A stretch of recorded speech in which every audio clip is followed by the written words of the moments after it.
Dear students, dear guests, it's my pleasure to start the next Japan-Poland international workshop on technologies supporting rehabilitation and medical devices. Let me go shortly through the history, what happened in the last few years regarding our Poland-Japan cooperation. We have a few guests from Japan. We also have regularly students coming to our university, to our laboratory, and also from time to time students coming to Nagoya Institute of Technology. And as you can see on the logotypes on the first screen, this conference is also co-organized by the Medical University of Łódź and of course Nagoya Institute of Technology.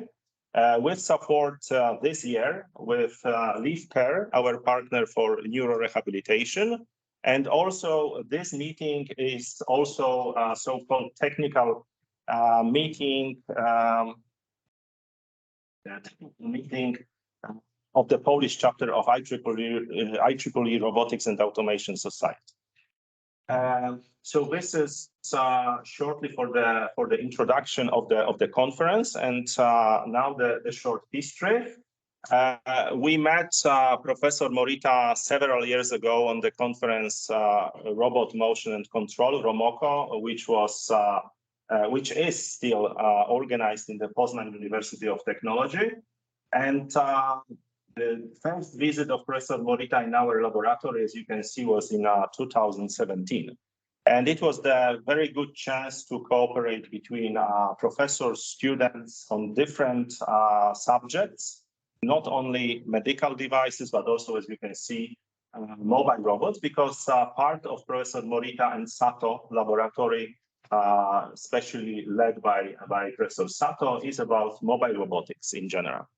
And Professor Morita, who just entered, is leading the laboratory and he's responsible specifically for this medical and rehabilitation application. So you will have a great chance to talk with the great specialists in this area.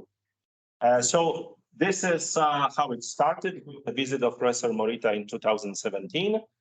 Next year, we had a chance to revisit Nagoya Institute of Technology in 2018. The chance was because the quite big team, as you can see on the left picture of our students, attended the international competition in Tokyo, and we had a chance to visit Nagoya.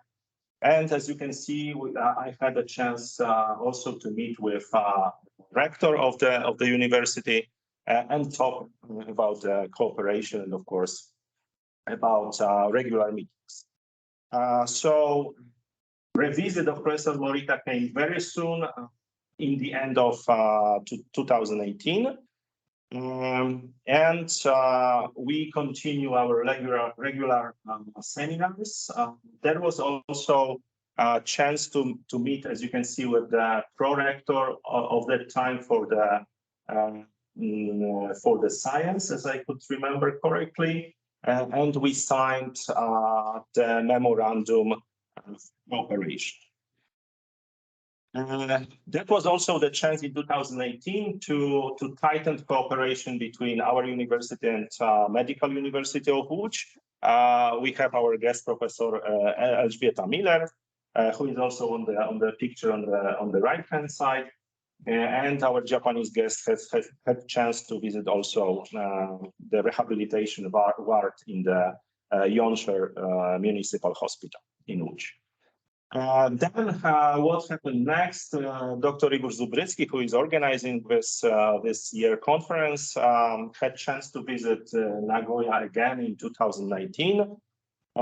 Met with students, met with professors, and continue our cooperation. At the end of 2019, so more or less the same time in the year 2019, we have very similar conference in the very same room, as you can see, with 13 presentations of experts from different universities,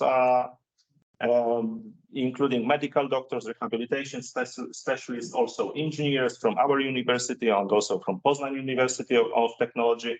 and also designers and business, because that time we extended a little bit the scope of the conference, also including not only the rehabilitation devices, but also supporting technologies.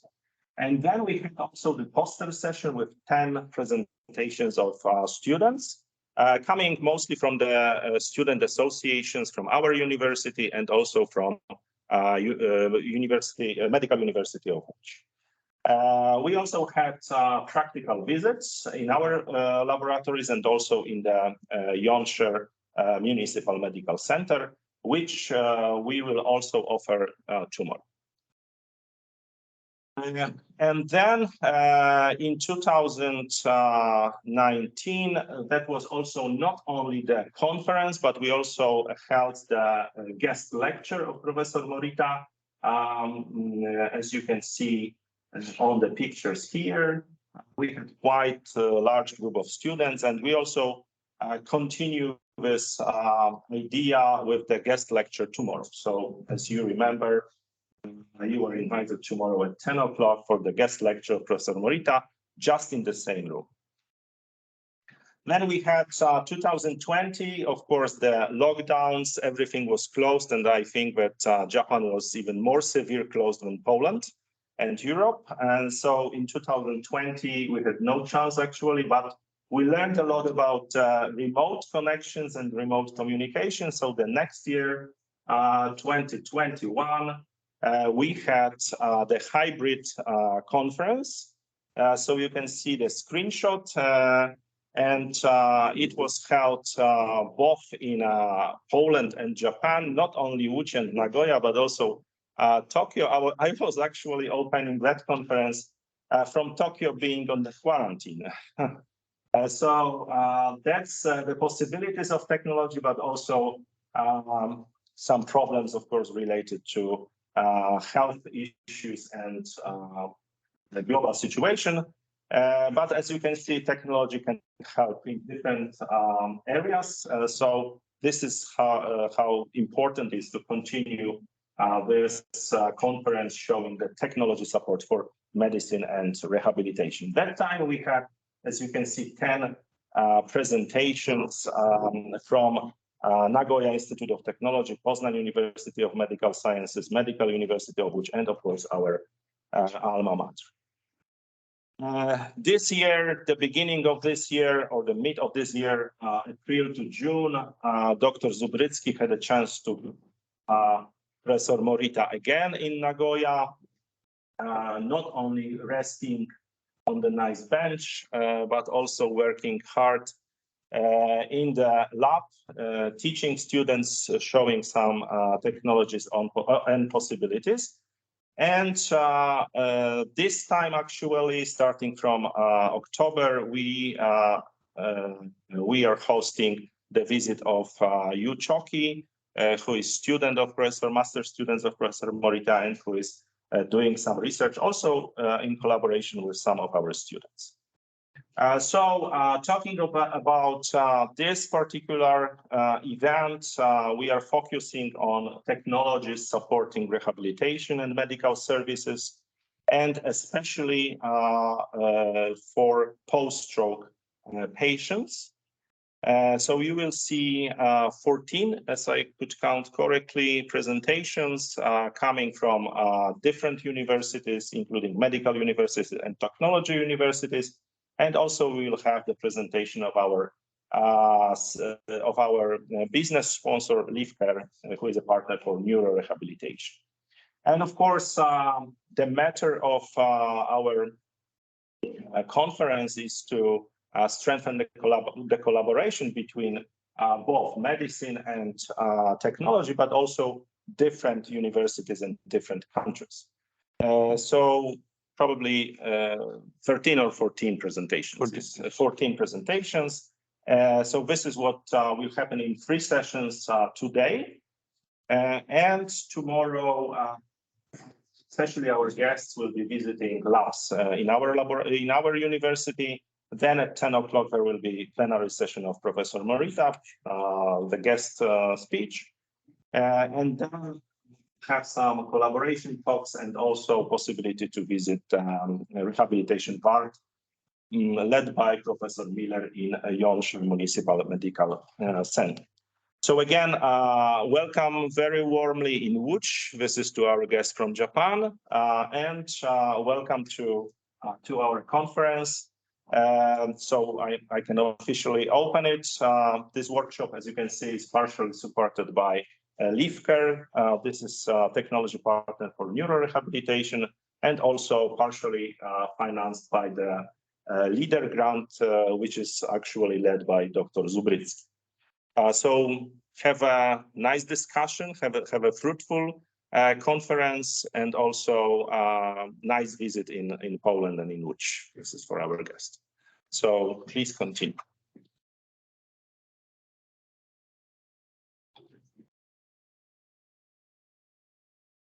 Thank you very much, Professor Granasik, for a nice introduction to the whole idea.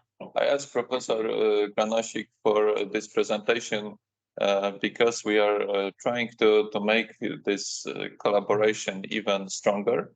So history of previous collaboration is important, especially that it was mainly the hard work of Professor Granasik and Professor Morita who did start this.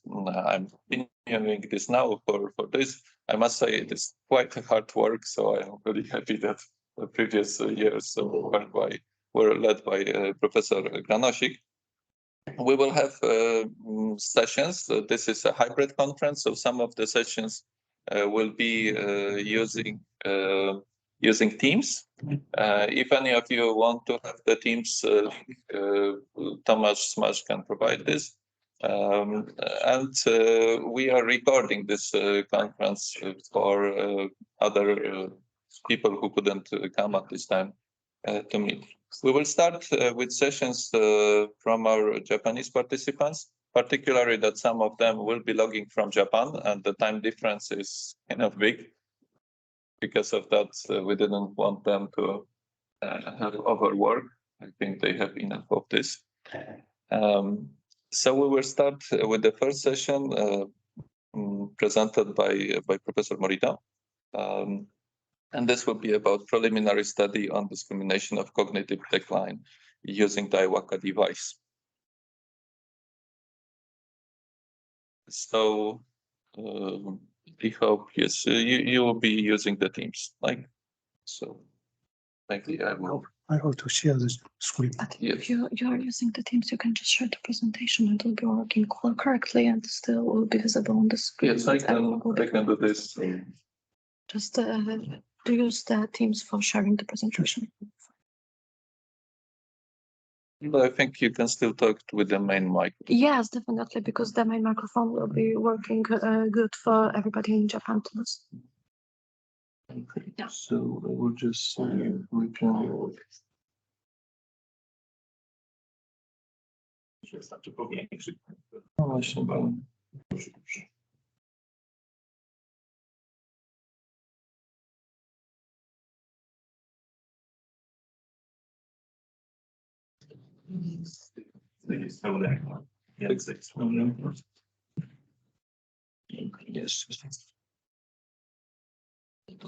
Dobra, ale dlaczego to się nie pojawiło w tym ekranie? If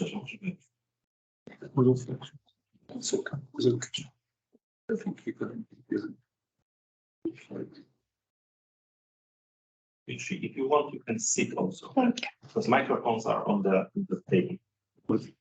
Yes. Okay.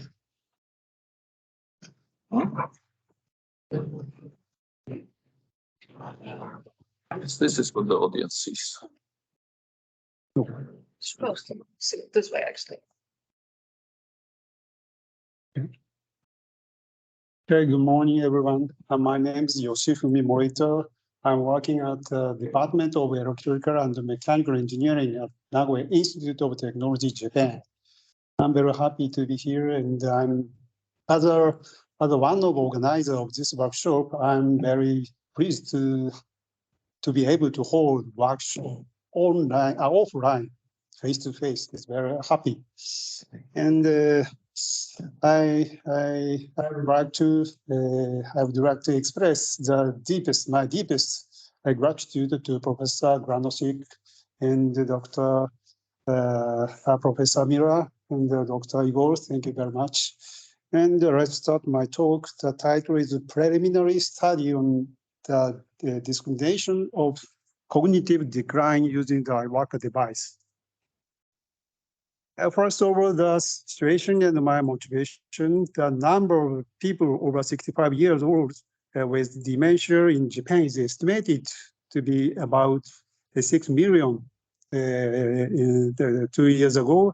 And it is predicted that about 7 million people will have dementia in 2 years.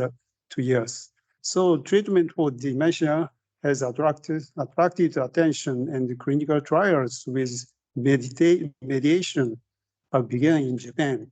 So a simple early detection method for dementia is expected.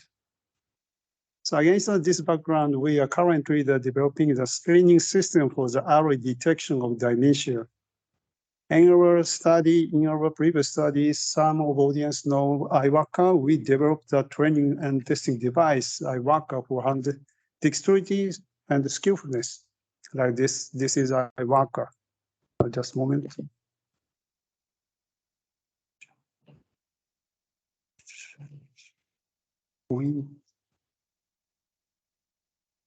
In our previous study, we are currently developing the method for early detection of cognitive decline using iWalker. Moreover, we are using the TOBI eye tracking system for early detection. Our goal is to develop a screening system for early detection of mild cognitive impairment, MCI. This study presents the experimental result conducting the preliminary study.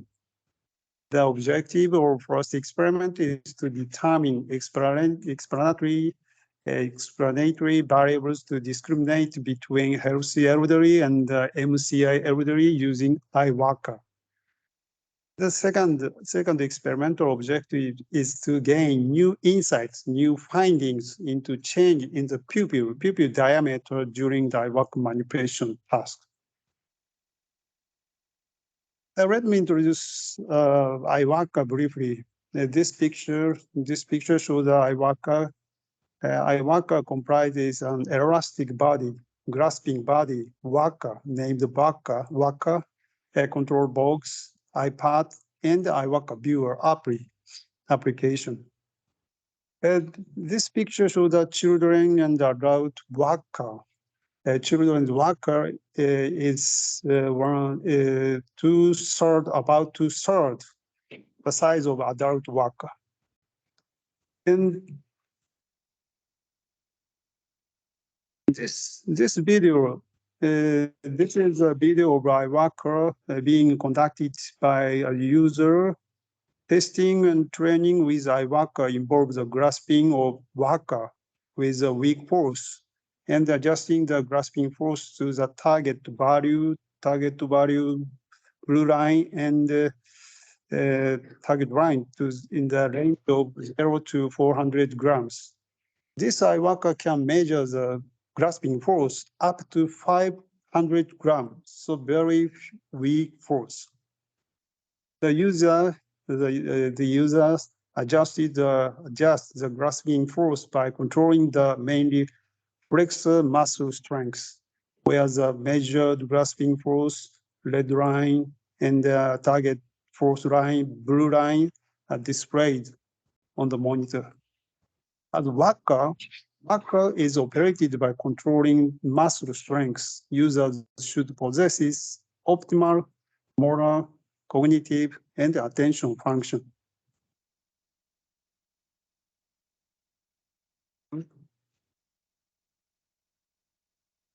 Okay, let me explain the experimental method.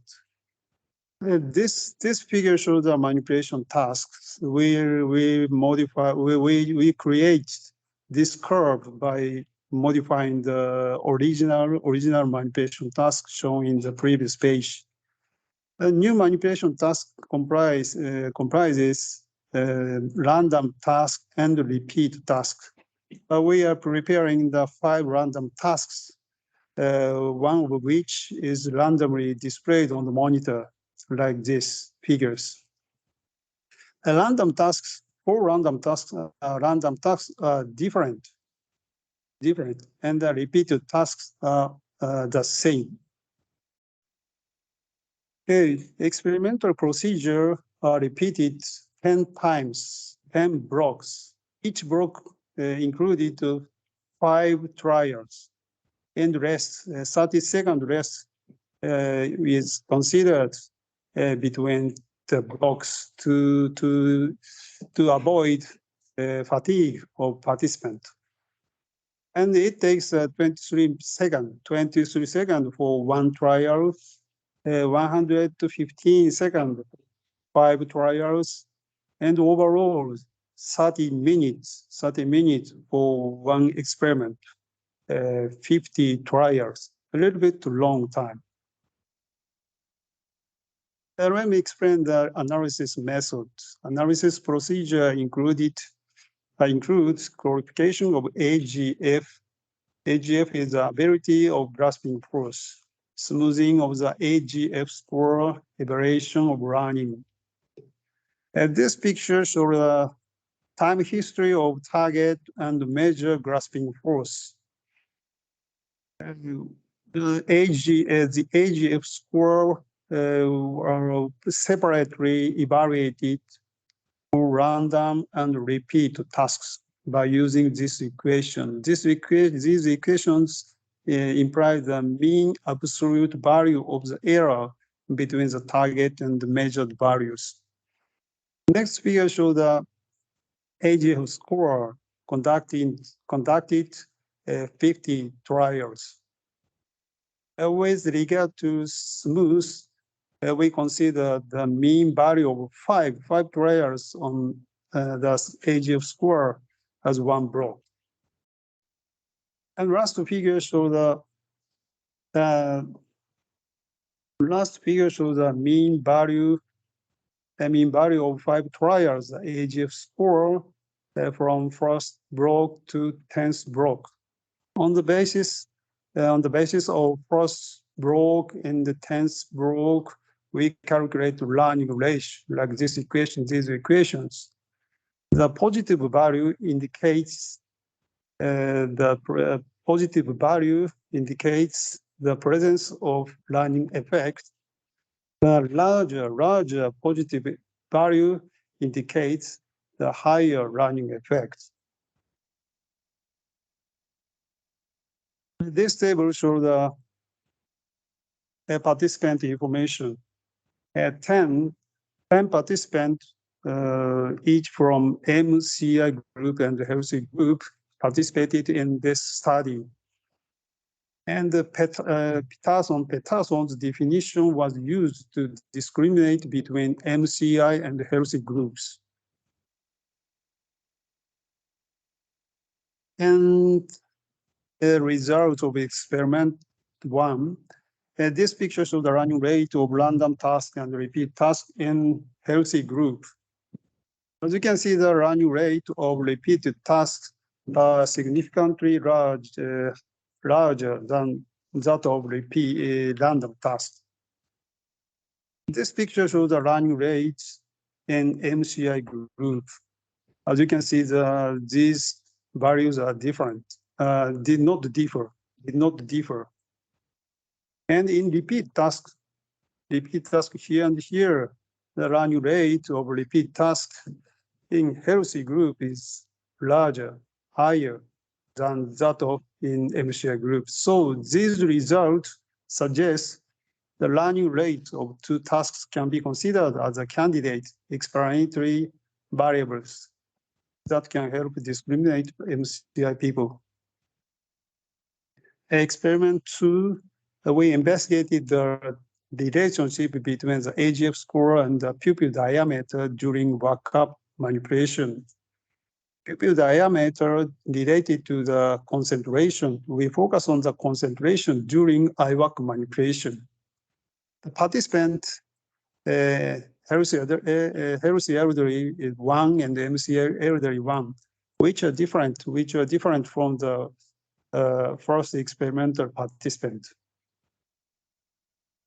Okay, and let's explain the result of experimental 2. This figure shows the result of healthy elderly participant, random task and repeat task. Red line, orange line show the AGF score, and the green and blue bar indicates pupil diameter. A green bars indicate the baseline of the pupil diameter. In both cases, as you can see, pupil diameter is larger than the baseline. So this implies the concentration level is high for 30 minutes. And AGF score is decreased. AGF decreased. This means the AGF performance become better. Pupil diameter increase. This implies concentration is increased. And here AGF score remains almost the same. AGF pupil diameter decrease. This implies concentration decrease. And AGF score increased. This means AGF performance become worse. Pupil diameter increase. This means the concentration decrease. And this right figure shows the result of MCI participants. As you can see, no healthy elderly like characteristics were observed. Pupil diameter remains almost the same and unexchanged, and the concentration did not change significantly. So, although this is one example, it suggested that the pupil diameter during the IWAC manipulation tasks may be considered as one of the explanatory variables for identifying MCI. Okay, conclusion, the result here in the future study increase the number of participants investigated not only pupil diameter, but also gaze during the IWAC manipulation, and develop a screening system for the elderly detection of MCI. Okay, thank you very much for your attention.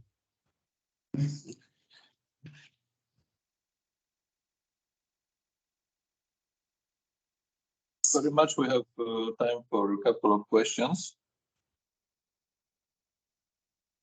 Also from the Teams audience.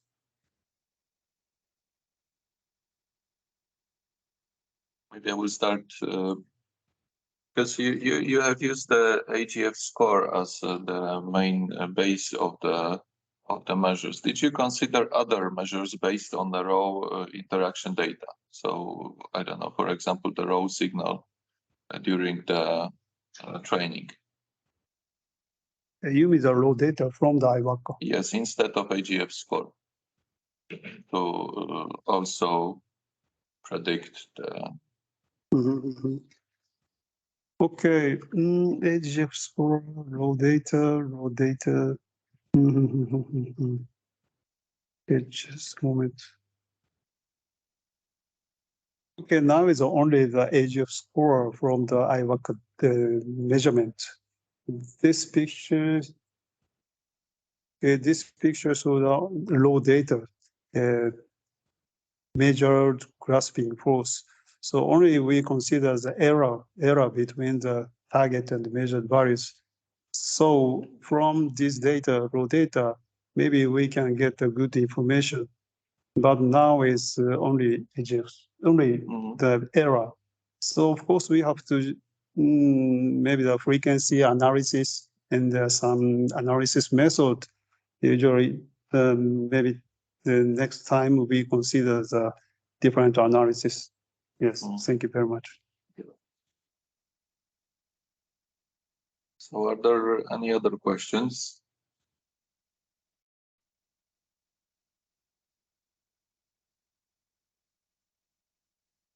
Okay, so thank you very much, Professor Morita. Okay, thank you very much. We have an online presentation, facilitation of cortical activity in motor areas by visuomotor tracking task in stroke patients. So I think Mr. Wasaka, if you are able to share screen, and maybe I will just click the notification.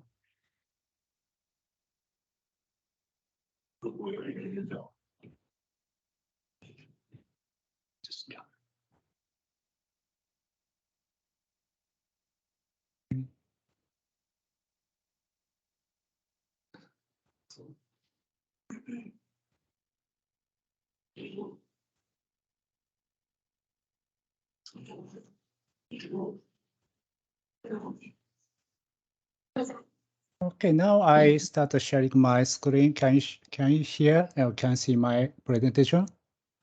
Yes, we can hear you and we can see you. Okay, Okay, my name is Toshiaki Wasaka, Nagoya Institute of Technology, and the title of my presentation is Facilitation of Cortical Activity in Motor Areas by Visual Motor Tracking Task in Stroke Patients. Last year, our group presented the preliminary data about this study. Since then, we recruited further patients and found interesting results for neural mechanism of rehabilitation using IWACA. And what is IWACA? I think I don't have to explain this device in detail. Because Professor Morita explained this device in detail presentation. And actually, Professor Morita and his colleague invented IWACA for rehabilitation of movement disorder, stroke. And now for rehabilitation, IWACA is used in some hospitals in Japan and has good result for the recovery of motor function of stroke patients. However, it has not been elucidated what happens to the patient brain when they use IWACA. So the purpose of this study is to elucidate the neural mechanism of motor intervention using IWACA that will activate the motor areas innervating the paralytic hand. To measure the cortical activation in relation to the motor execution, we used movement-related cortical potentials, MRCPs. Please see this figure, and this is the MRCP waveform. This is easy component. And the vertical dotted line is the onset of movement. And this potential starts about 2000 milliseconds before the movement onset, and gradually increase the negative component. Actually, this MRCP has two components. One is pressure potential, that is BP, and this component starts about 2 seconds before the movement. And another component is negative slope, it is NS, and this component starts about 500 milliseconds before the movement.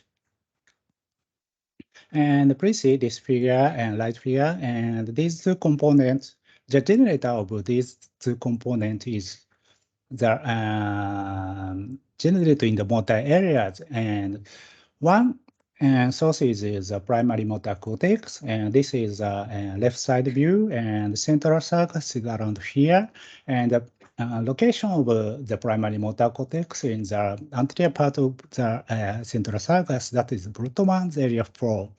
And another source is the supplementary motor area, and that is Brutman's the area 6. We and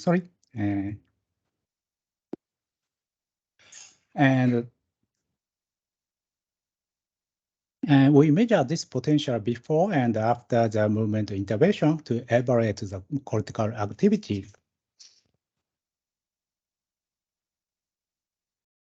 And in the method, we recruited 21 stroke patients, and this table indicates and shows the patient information. This is the age, this is the sex, and time and date since stroke around here, and the particle size is here. And these are inclusion and exclusion criteria. In addition, we also recorded a normal 6 normal participants as a control. And for EG measurement, 5 electrode FZ, CZ, PZ, this is the top view, and 5 FZ, CZ, PZ, C3, C4 were put on the scalp. And this is our amplifier, and this is the electrode. And after the recording, the EG data was stored on the laptop PC, and after the experiment, we analyze the data offline analyzed. For MRCP recording, patients conducted self-initiated grasping of paralytic fingers. Please see this figure. This is the fourth line, and subject performed self-initiated movement every 4 to 6 seconds. And this is the self-paced movement, and this movement is a typical procedure for MRCP recordings. And this slide shows the experimental design. First, MRCP was recorded. This is a pre-MRCP recording, and just after this recording, subject performed 2 condition of motor tasks. First condition is the visual motor tracking task condition. In this condition, this is a patient use the iWalker, and this is iWalker, and this is a diagram of motor tasks. And please see this figure, and the blue line is a target line, and the red line is a grasping force line. During this task, the patients were instructed to match their grasping force to the moving target line as accurately as possible. After this task, post-MRCP was recorded again, and we compared the amplitude of pre- and post-MRCP component. And this slide shows another condition, that is a control condition. After recording of pre-MRCPs, a patient performed the grasping and releasing iWalker continuously with no visual feedback, and this is the fourth line, and the duration of one trial is 90 seconds, and totally conducted 2 sets. And all patients conducted 2 conditions in different dates. The order of 2 tasks is randomized. Half started from control condition first, and another half group started from the visual motor tracking condition. And here is the result.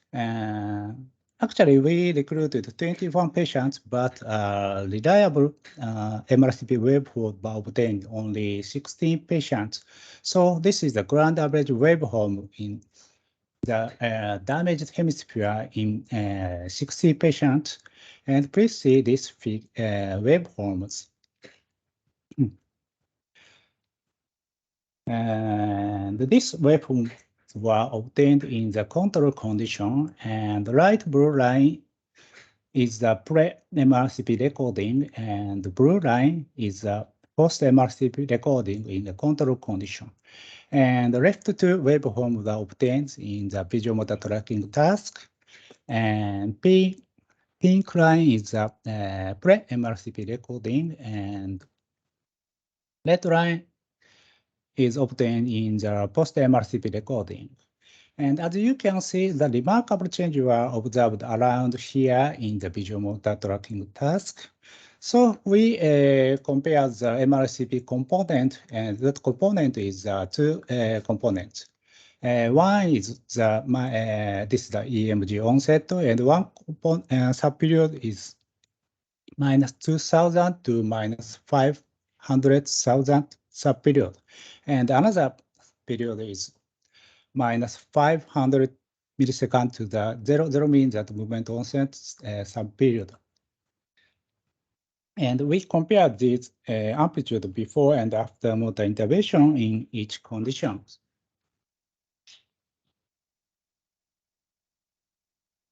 Here the result. This result mean amplitude of MRCP in minus 2,000 to minus 5 millisecond and minus 500 to 0 millisecond subperiod in the damaged hemispheres. And left graph shows this subperiod minus 2,000 to minus 5 millisecond subperiod around here. And right graph indicates that this subperiod around here. And in that, in this subperiod, there is no change, and the significant change was only observed in this subperiod, minus 500 to 0 millisecond subperiods. The results show that the significant result was only observed in the visual motor tracking task. The comparison between the pre and the post motor intervention, just after the motor intervention, MRCP, the amplitude of MRCP component became much larger in comparison to the pre-MRCP recordings. That's the main finding. And here the result in the intact hemisphere. We could not find any significant difference among all conditions. And also, in normal participants, there is no change.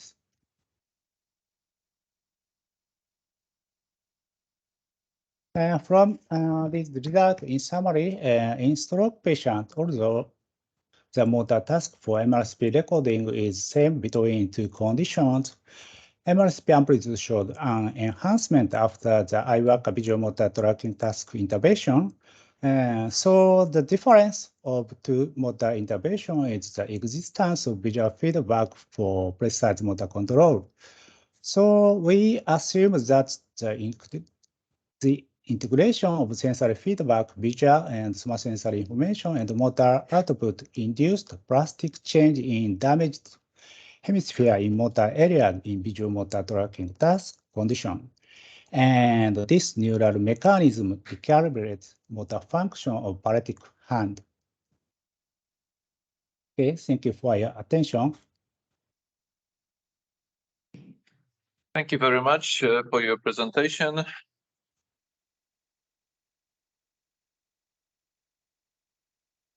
We also have time for a couple of questions. So unfortunately, this is completely out of my scope. So maybe some questions from our more medical audience. It is not the question, but rather a statement that it is very important study because we need to know how it is really working, if there is any feedback. And this study is very important. It is difficult to conduct the study with MR magnetical resonance, functional magnetical resonance, because it is the difficult task to use it during this diagnosis.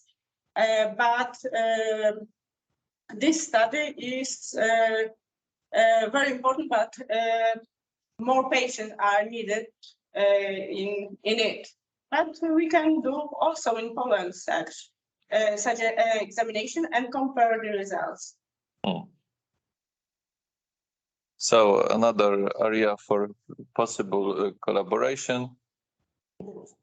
Thank you very much for your comment, Professor Miller. So do we have any other questions, or maybe Mr. Wasaka, you want to answer, comment?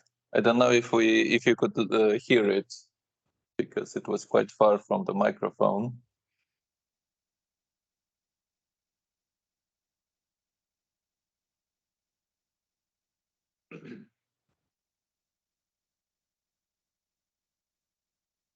Okay.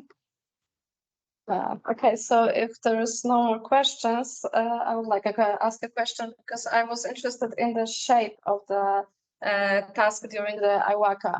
And so it was some kind of a triangle and it affected, of course, the brain waves. But I was wondering if do you have any plans for creating a new type of tasks with more difficult shapes and show the influence of the IWACA for the brain waves? Or maybe you did such a research?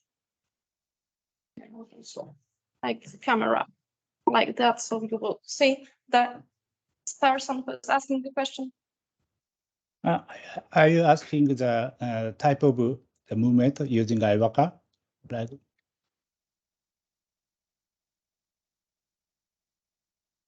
Sorry?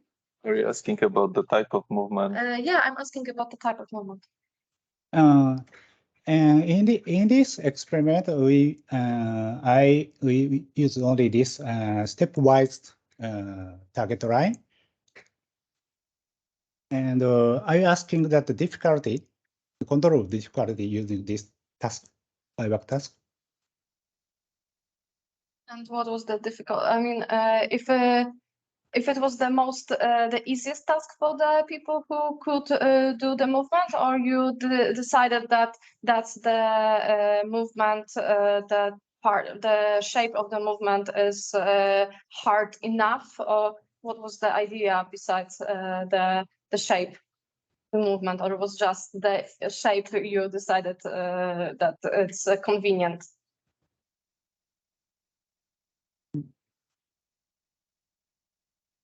And actually,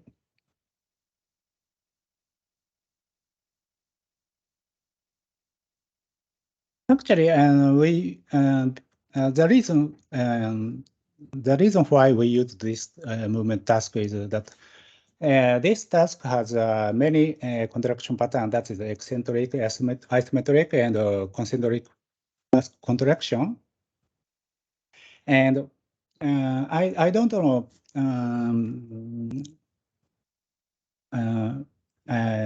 What can I say? I think that two difficult tasks has a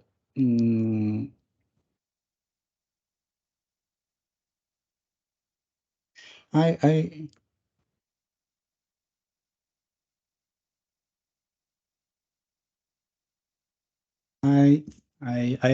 what can I say? Okay, so Sorry. thank you very much for the answer. I don't have any more questions. Anybody else from the audience want to ask the question?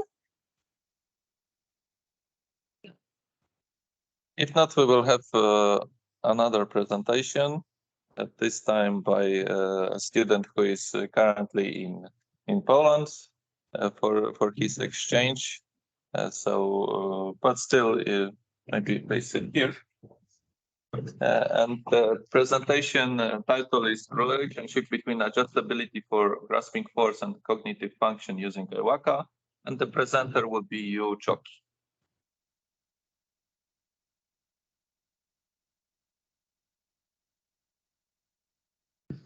Okay.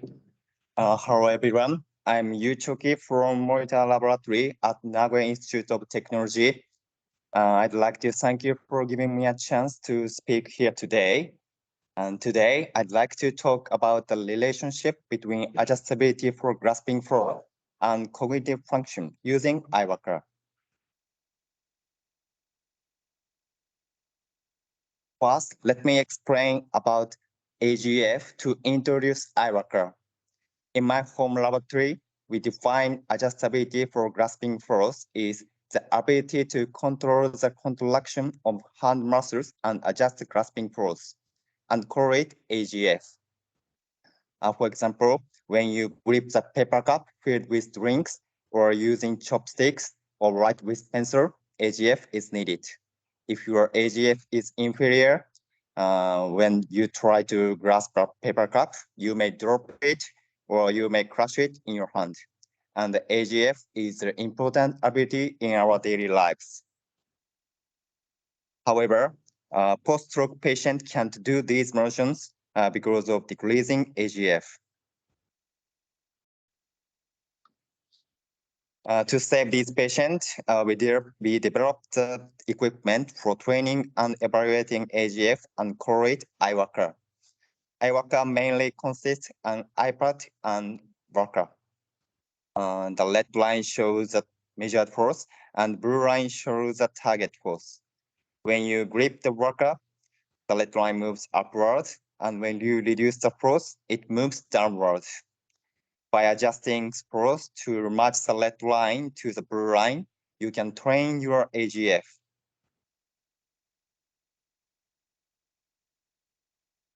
As for the method for evaluating AGF, we define the mean absolute error between target value and measured value as AGF score. It means the smaller AGF score is a better AGF. And as for the waveform, there are many types of waveform, but all of maximum grasping force is 400 grams. And next, I'll explain about the hypothesis on the AGF. There is a study showing correlation between dexterity and cognitive function. In these studies, for evaluate dexterities, pegboard tests were used, and for cognitive function, HDSR as a revised Hasegawa dementia scale were used. HDSR is a dementia screening test like MMSE and MOCA. And some question is exactly the same between these tests. As a definition of the dexterity is skill in performing tasks, especially with the hand, AGF is considered about a factor of dexterity. So, in my opinion, AGF score can be an attribute for screening dementia. Therefore, the purpose of these studies is investigation the relationship between AGF and cognitive function. In this experiment, the participants conducted MMSE and HDSR prior to the measurement with iWalker. As for the participants, there were 10 patients consist of 1 male and 9 female, and their mean age is 79.4 years old and didn't have disorders or neurological disease that affect their life. In this table shows the detail of the participant and also included their score of HDSR and MMSE. Referring the Peterson's definition, we divide participants into 2 groups, healthy group and MCI and dementia group.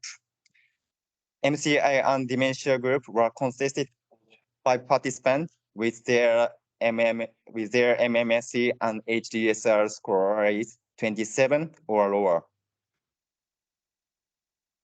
Next, explain about the measurement with iWalker. And this figure shows the outline of the experiment. After the explanation about how to use iWalker, the participants were familiarized operation by repeating practice tasks for 5 minutes. And after the 30-second break, they do evaluation task only 1 time, and it lasts 90 seconds. This waveform shows the target force in each task, and so that the participants do not memorize the waveform, we use the different waveforms in each task. And participants use a device with their only dominant hand, and as for the dominant hand, it was determined by using the Edinburgh Handless Scale prior to the measurement. In this slide, I introduced some examples of the measurement result. The upper graph shows the result of the subject number 8 in MCI and dementia group, and the below one is subject number 1 in healthy group. And each graph, the area filled with gray were not included evaluation. In the upper graph, the red line suggests that they were not tracked target force correctly and constantly passing through the target line. On the other hand, in the below graph, it seems the participant can track the target line correctly, and AGF is smaller than the above one. And next, these scatter diagrams show the result of the correlation analysis between AGF scores and MMSE and HDSR scores. To evaluate the relationship, the Spearman correlation coefficient were used, and there was a significant correlation between AGF scores and MMSE, and also AGF scores and HDSR scores. And in the scattergrams, the green points show the scores of the healthy group, and the red dots show the score of the MCI and dementia group. Comparing these two groups, it's the healthy groups tend to present in the lower right hand and corner in these scatter diagrams. It means if they had if their cognitive function is superior, they tend to their AGF scores tend to lower, and their AGF is tend to high.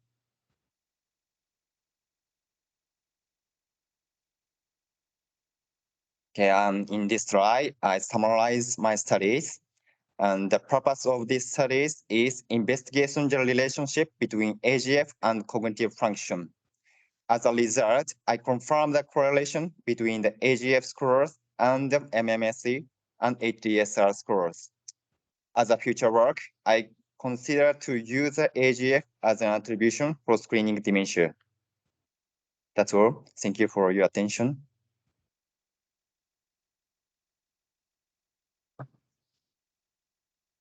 So do we have questions from audience? Professor Miller? Yes, I have a question. Congratulations on this study.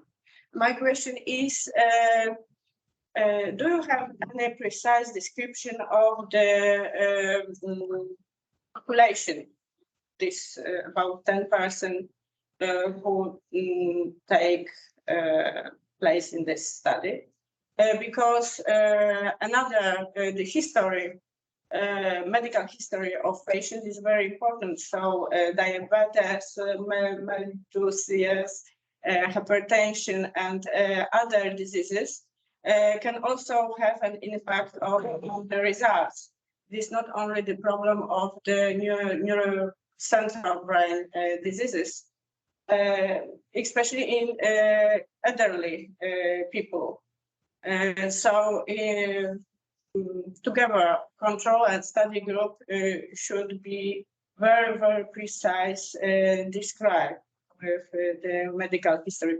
Have you got any description of this patient? Okay, as for the participants, we are gathered in the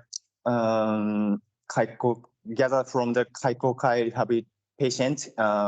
They're in the Kaikokai rehabilitation hospital, and they don't have any disease affect daily lives. In this experiment, I gathered 10 patients, and they tend to easily divide into two groups. But of course, if we gathered a group only healthy elderly people, maybe it is difficult to get the result like this presentation. But because of the few participants, So if we gather many participants, in my opinion, we can get the same result in this presentation. Okay, so I have a similar question to Professor Miller, actually. Because from what I understand, the idea here is that the AGF, so pretty much the score of dexterity, is lower for people with dementia, right? But I imagine that the dexterity can be influenced by other means, like, for example, I don't know, stroke, right? Also will have, or other means can be influenced. So is the idea here that the AGF is somehow a special measure that is better with dementia, or is it similar to the kind of scores that are already used for measuring dexterity? Okay, actually, AGF evaluate both of the dexterity and cognitive functions. So if we want to use the AGF as a screening dimensions, we have to use another. We have to use AGF and also another biomedical information like heart rate or pupil diameter. But AGF is also can be used. So the combination of these informations is important, in my opinion. Yeah, but the case is that when using the AGF, if person is already has the dexterity influenced by other means, right? He will be scored as having dementia, right? Because he has a poor AGF score. And so it is pretty much the same with the group, right? So if in your both groups there are persons with also with limited mobility due to other reasons, I think this would come up. So you would not have such a clean results. But yeah, this is so. Any other questions?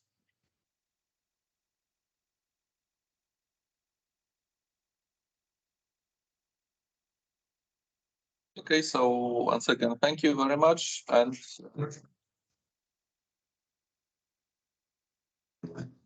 presentation will be by our guest coming from Japan, especially for this conference.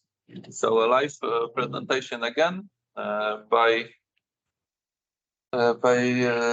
Mori, let's say, student Ai Nakamura. So I think you have to switch off the.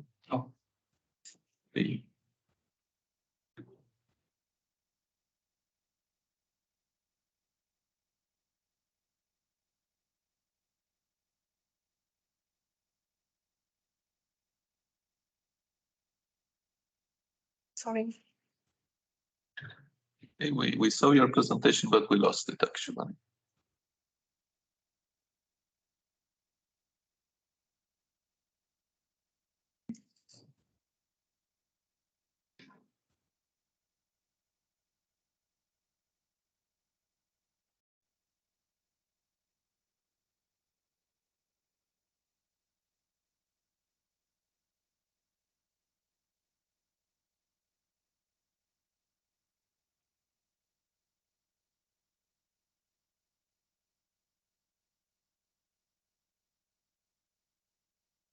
Sorry.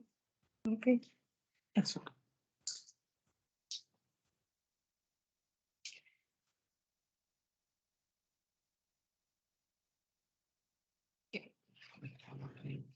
Okay, my name is Ai Nakamura. I'm a second year master student at Nagoya Institute of Technology. My presentation title is Validation Study of Muscle Activity Induced by Finger Extensor Facilitation Training Device IPACO for hemiplegic stroke survivors. Let me start my presentation. First, I talk about our research background. An after effect of stroke makes it difficult to open the hand. In general, in order to open your hands, you need an extensor muscle. On the other hand, in order to close your hand, you need a flexor muscle. The most important point here is that to treat opening hands, it is necessary to strengthen the extensor muscle. In order to strengthen the extensor muscle, repeating to open and close the hand is an effective way. However, hemiplegic survivors who cannot open their hands need to strengthen their muscles in ways other than opening their hands. I'll introduce one of the ways to strengthen the muscle in ways other than opening the hand. One of the ways is the finger extension facilitation technique developed by Professor Tanabe. Please watch the clip. This video shows the therapist technique. I explain the point of this technique. First, therapist fix the fingertips of the patient. Second, keep the fingers in hyperextension position. Finally, therapist applied force to the patient fingertips. Applying force to the fingertips while maintaining the fingers other than the thumb of the paralyzed hand in a hyperextend state. By doing this, the therapist increased the extensor muscle activity of hemiplegic survivors. However, this technique needs at least 1 hour of training per day. Without a course, there is a physical burden of therapists.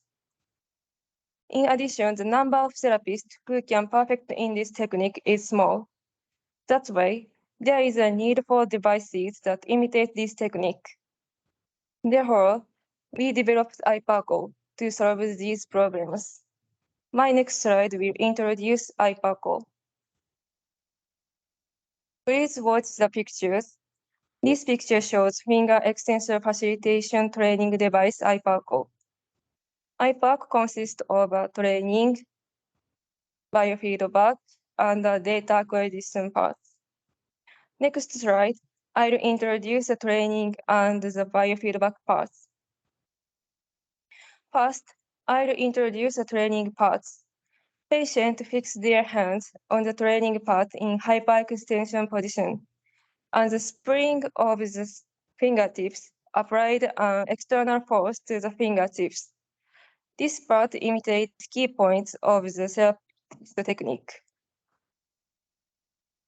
Next, I talk about the biofeedback parts. Biofeedback parts facilitate viewing the EMG signals of the extensor and flexor muscles and the force applied to fingertips on monitor screen. During training, the patient and the therapist can review the monitor screen. By observing the muscle activity and the force applied to the fingertips during training, the patient may be able to increase the extensor muscle activity. Moreover, the patient can prevent injuries caused by overpressing. This is our proposed biofeedback system. In this manner, patient can undertake the same training with iParco as the therapist technique. Next, I'll talk about the objective of this study. Our goal is to develop a training device, iParco, for hemiplegic survivors that imitates the therapist technique.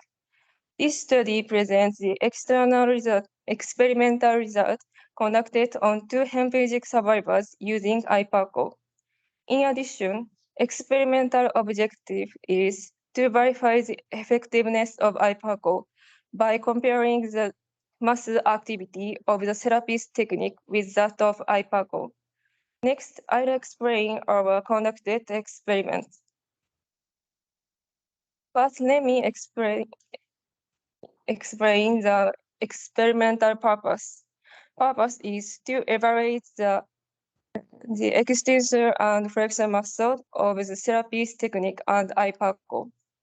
In this experiment, it is good to increase the extensor muscle activity, and the flexor muscle interferes with the effectiveness of training. Because we are trying to strengthen the extensor muscle, it is better to reduce flexor muscle activity. Next, I'll talk about procedure. The experiment was conducted in follows order. Performed IPACO, rest for 3 minutes, and then proceed with therapist technique. Rest for 3 minutes to avoid influence of next measurement. Next, I explain the experimental procedure of IPACO. The survivors moved 3 fingers forward to press a spring for 2 seconds, rest for 2 seconds.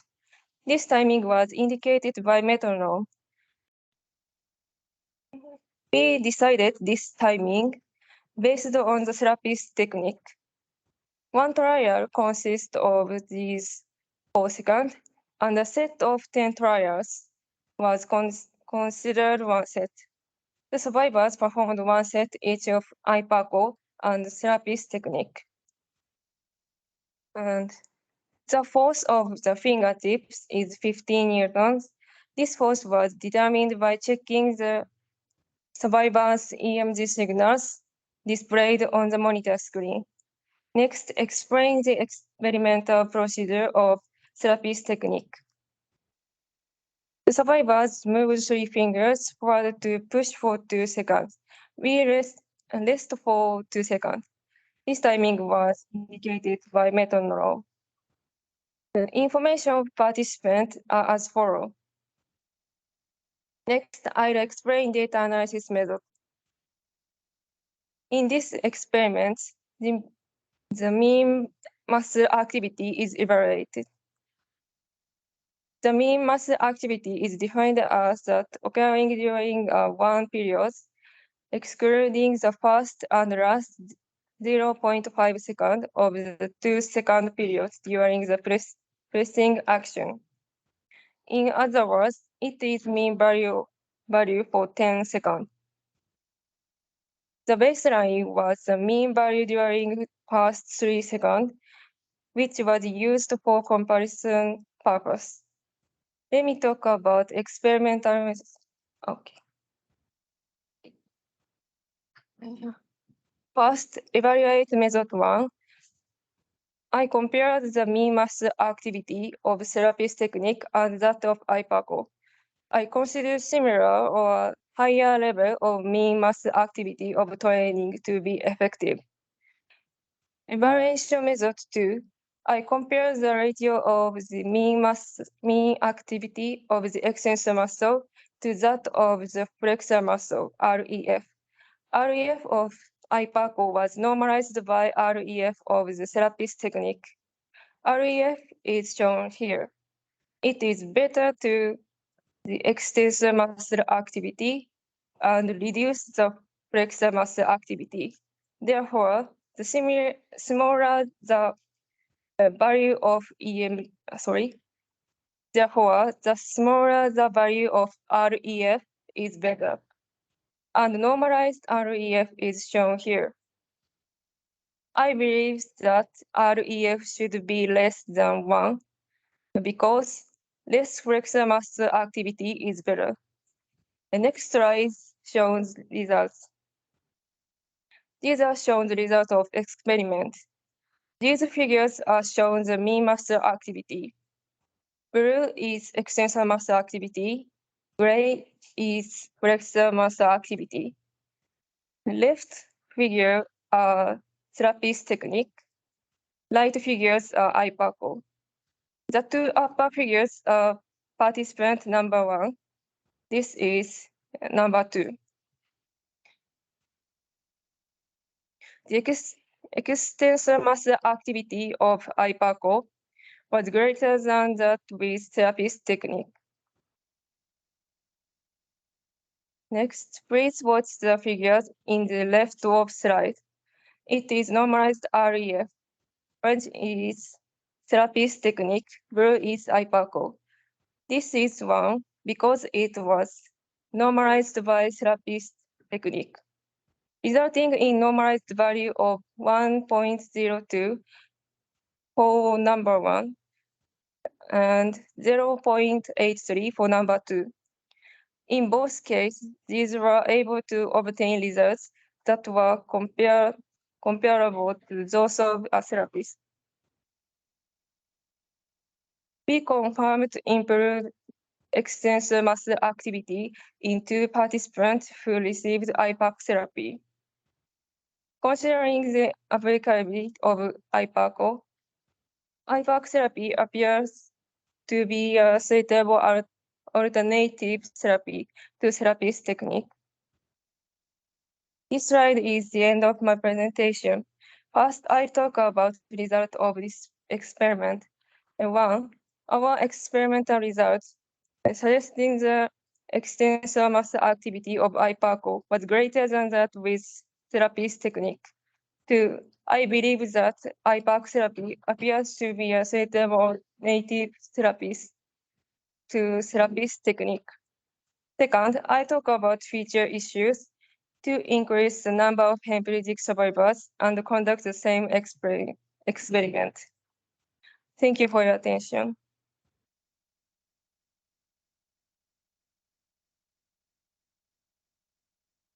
Thank you very much for your presentation. So I think we have time for one question. First of all, I would like to thank you for your work and teamwork. So I have one question. Your technique of hyperextension was painless for the patient? Painless technique? This Painless? Patient said not to be painful. Okay, Yes. it's painless. Thank you. And my question is, sorry, what about starting point of spasticity? Do you measure it in some scale or some facilities? The starting point of the spasticity, the tension of the muscle. It was measured. I didn't notice. And this device satisfied is removed another device. Next. Yes, this device should decrease the spasticity and make our hand more functional. And it should make the spasticity lower. Yes, the tension should be lower and our hand is opening. But my question is, what was the starting point of this spasticity? Because it is the key point to make the result. Yes. What was the starting point of the muscle tension of the hand? Yes. Yes. Using this MAS score. To hemiplegic survivors and participant is participant MA score is this. And using IPAC is lower. It was absolute scale, yes? Yes, yes. Yes. But there is the difference between these two participants. So the second, this female, the score was 1. So it is difficult to compare this person because the starting point of the muscle tension was different. Yes. It is easier to achieve better results in the second person than in the first. The spasticity was higher in the first set. In the first person. The only thing that it is important to make precise inclusion criteria. Thank you so much. Thank you. Okay. Yes, well, no, yes. No, no rest. No rest. Yes, yes. Okay, so once again, thank you very much. Thank you. We will switch to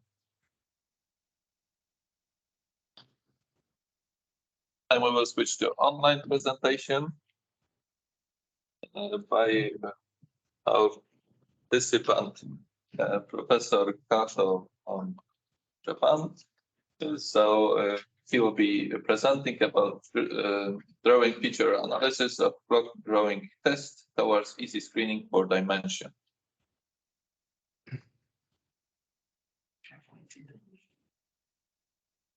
Thank you, Dr. Igor. Can you hear me? Yes, we can hear you and we can see the presentation.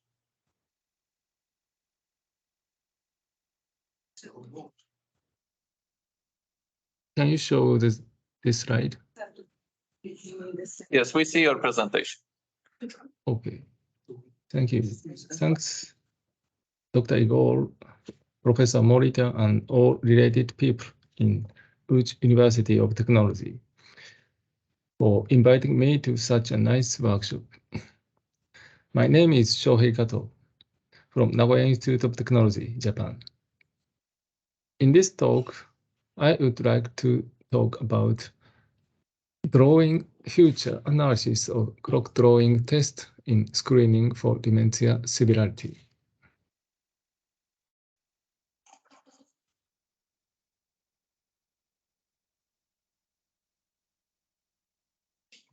Let me introduce dementia shortly. Increasing in dementia is a global problem, with number of people with dementia estimated to reach 131 million by about 30 years later. And dementia has an irreversible decline of one's acquired intelligence due to brain atrophy. The symptom and sign of dementia is various like this.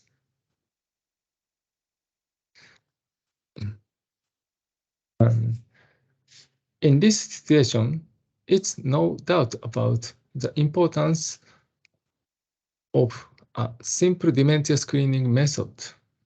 In this study, we focus on the clock drawing test as a screening tool of cognitive decline.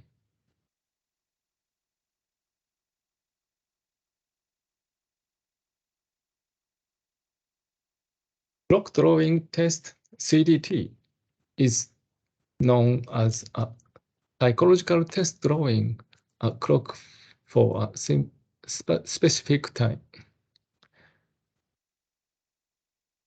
It is a neuropsychological test for dementia screening. CDT can assess brain function based on drawing adequacy.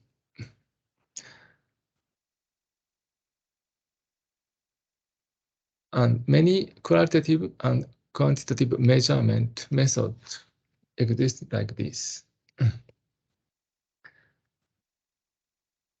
But CDT has a problem that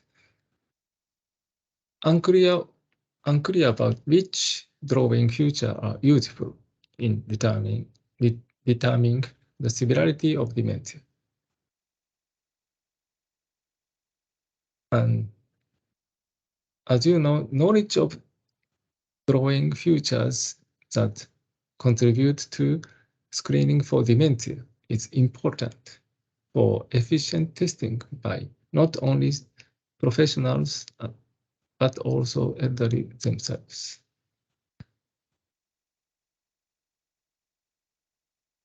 So this is the aim of our study, to identify the drawing features of the CDT that reflect the severity of cognitive impairment. Firstly, we constructed a model for classification of cognitive function severity based on drawing features. And then we analyzed the drawing features that contribute to discriminating the severity of cognitive function in elderly people.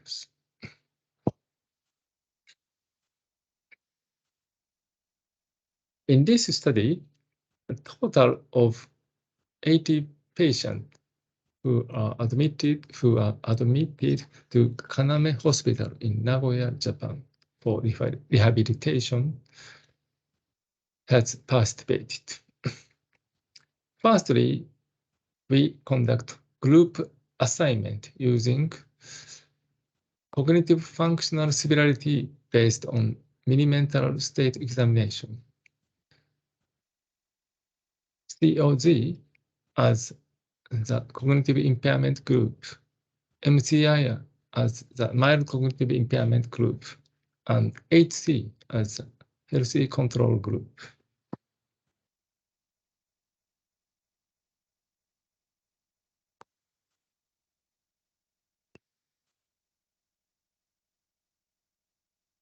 The test procedure of CDT is quite simple. Prepare an A4-sized paper and ask a participant to draw a circle, number, and needles so as to show the 10 o'clock and 10 minutes.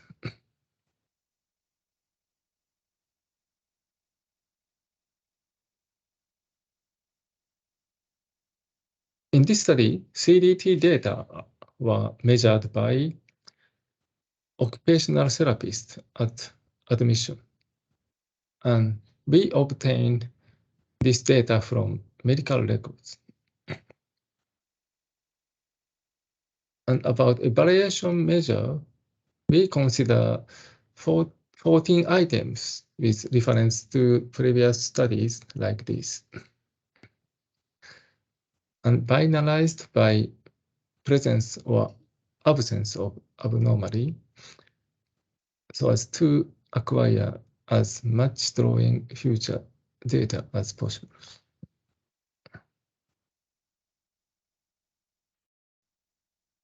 This is the examples of drawing error.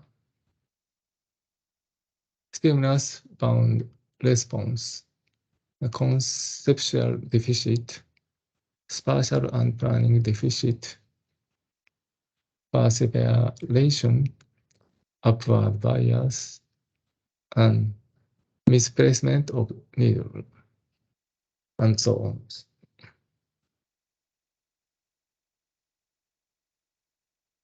Using this data, firstly,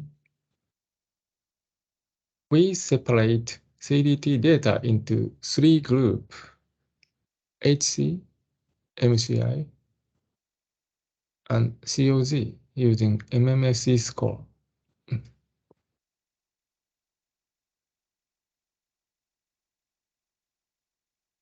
And then we construct classification model using machine learning technology support vector machine.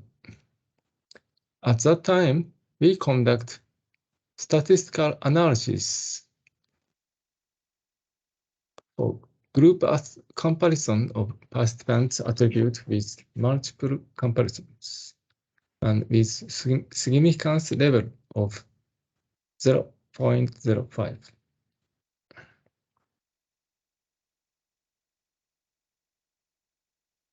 This is participant's attribute. We have confirmed that no significant difference in age, gender, or primary disease. And total CDT scores were significant difference between COG versus MCI or COG versus HC.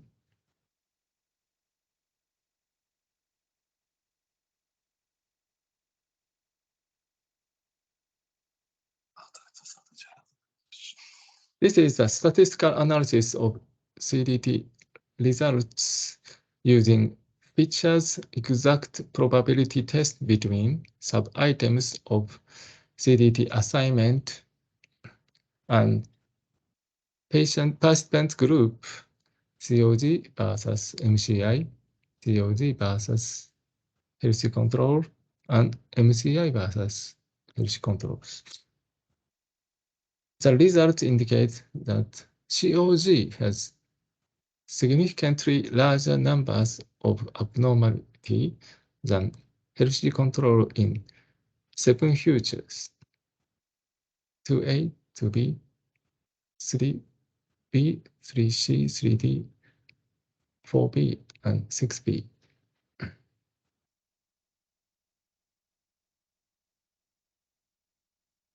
And this is classification performance of COG versus MCI, COG versus HC, and MCI versus HC.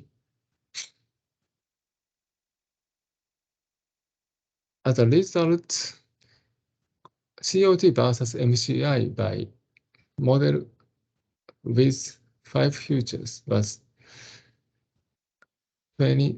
17.2 accuracy, and COG versus HC by model with 5 features was 79% accuracy, and MCI versus HC classification accuracy is 55%. And 5 features were selected for COG versus HC is 2A, 2B, 3B, 3C, and 6B. And features selected in COG versus HC were features with significant difference shown in red box like this.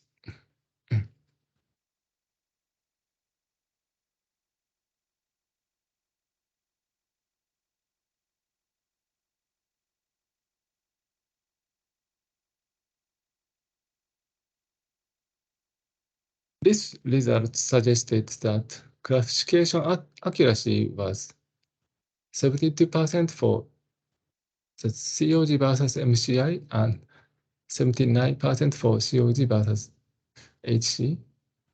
And about COG versus HC, selected feature 2A and 2B are related to conceptual deficit, like this. And 3B and 3C are related to spatial and planning deficit, like this. And 6B is similar to 2B regarding features related to needles. The results suggest that identification of interpretable feature for the professionals would be useful. And conceptual deficit and spatial and planning deficit are potentially useful in classification between COG and HC groups.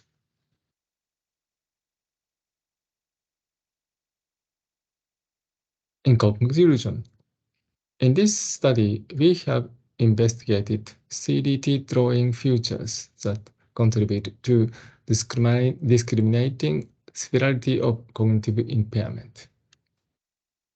As a feature, COG and HC could be classified with 79% accuracy using 5 features on conceptual deficit and spatial planning deficit. That's all of my presentation. Thank you for your kind attention.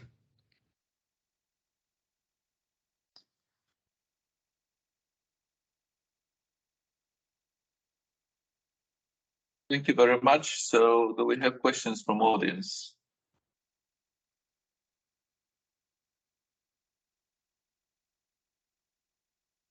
So I actually have 2 questions. One is more philosophical, the other is more technical. So I will start with technical. I understand that you have some set of features that you wanted to measure the importance in classification, right? But did you consider comparing it to purely visual setup, for example, using convolutional neural network as a comparison for the measuring the properties of the result? Because I imagine that you could achieve higher result using a convolutional neural network, right? For classification. Yeah. So did you consider comparing this?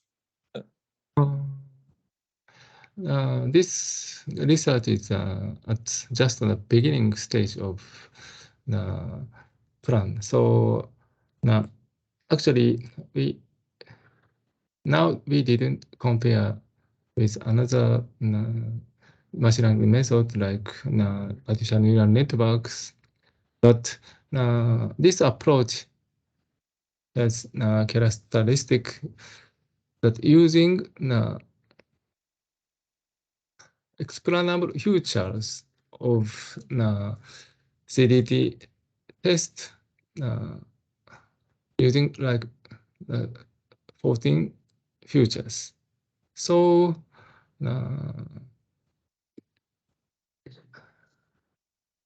this approach is more fit with the classical learning method like SPM, I think.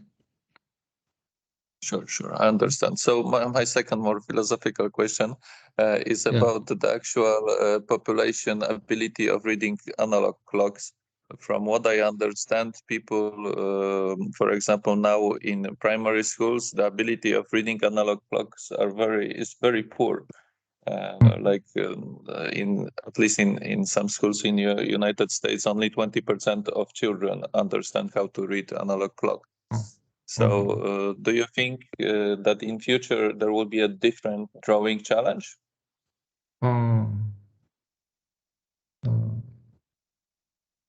Okay. Do you point of the educational difference with or social difference between the region or country like this? Yeah, but I just imagine that in future, just much fewer people will be able to do this task, even though they are healthy, right? Of course, there is also the measure of maybe in future this will be more because of the level of education or level of wealth, right? But just much fewer people, even people, adults, so like the 18 years olds, they just have much poorer ability to read analog clocks. So this is more a philosophical question, as I said. That this task could in future will need to change, maybe. Okay. Okay, so do we have any other questions from the audience? I think I just noticed that there was some comments.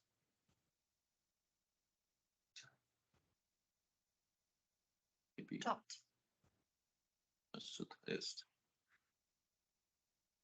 on the chat. Don't know. Maybe I was. Okay, so thank you very much, Professor Kato.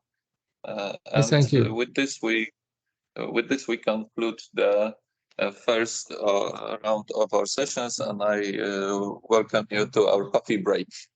The coffee break will be a bit shorter than we planned, but we hope to meet at the same time that was planned, so 11:15, so in 20 minutes.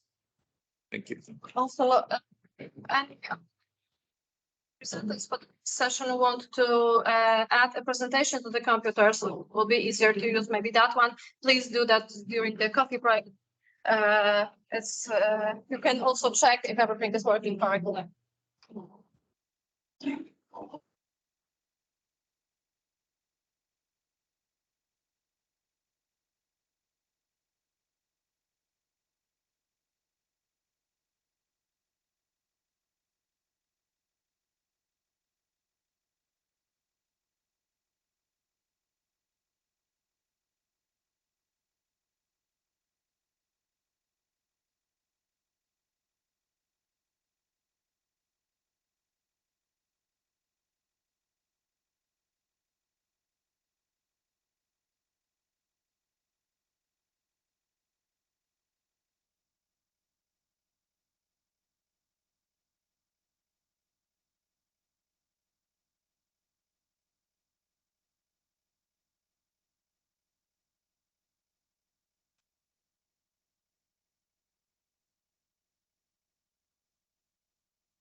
Teraz operować kamerką, bo nie widzę. Wiem, czy się włączyć z telefonu. To jest plaza. A, teraz ty się bawisz kamerką, będzie lepiej. Tak, tak.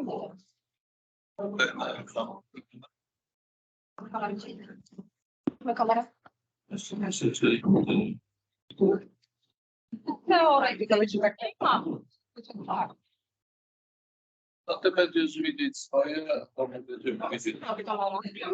A jak już tak, jakbyście mi to. Okej? Dobrze. I co ja robię? Spacją. No, załatwiam po prostu. A spacją. I już. Albo strzałeczka. No to co, na drodze te notatki wszystkie będą widoczne, więc można to też zajrzeć. Co, że przeglądasz notatki do tatuaży.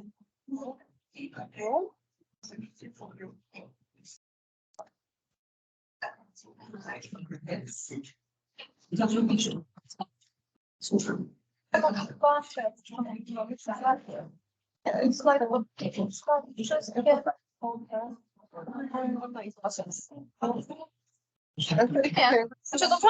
No dobra, to odpoczął. Dobra. Dobrze, jesteśmy już chyba wszyscy.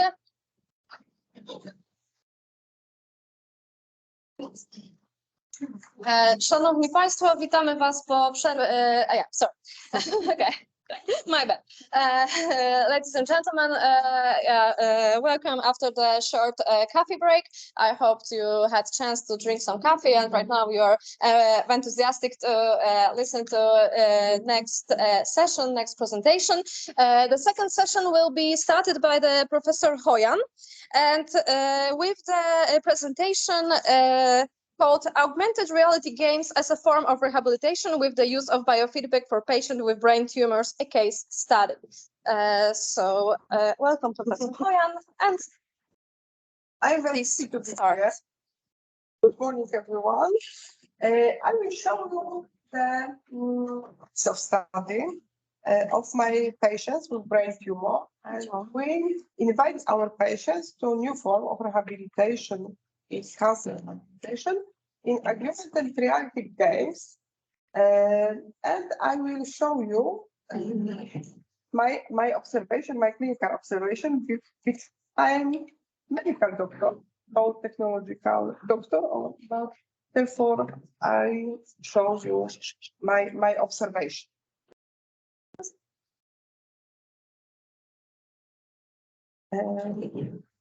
Precisely. In a gaming and augmented reality environment provides a new form of engaging biofeedback. There have been many publications about this kind of rehabilitation in patients with after stroke, but in cancer rehabilitation, we did not observe implementation this kind of exercise. Therefore, we will observe patients with brain tumor during radiotherapy and implementing augmenting reality games during radiotherapy. Why we observe patients with brain tumor? Brain tumor is a little bit the same as the patients with after stroke, but radiotherapy influence of the patients. The patients is more fatigued. The coordination is slow during the day. The patients have problem with visual issue, with attention, with memory.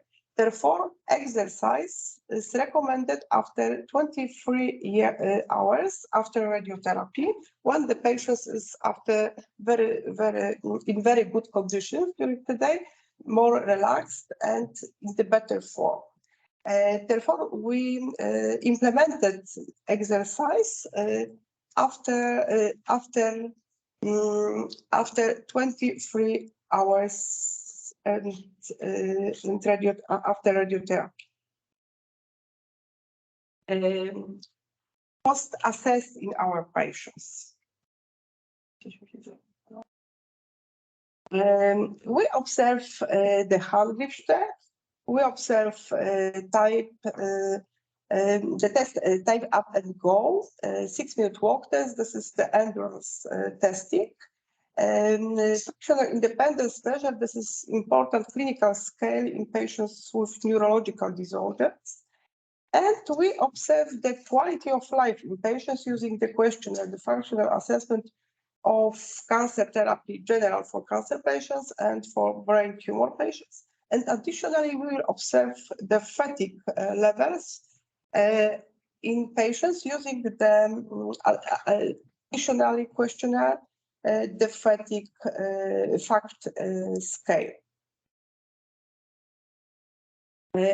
Patients exercise during the 6 weeks, every 5 days a week from Monday to Friday, and only 30 minutes, but 3 times a week.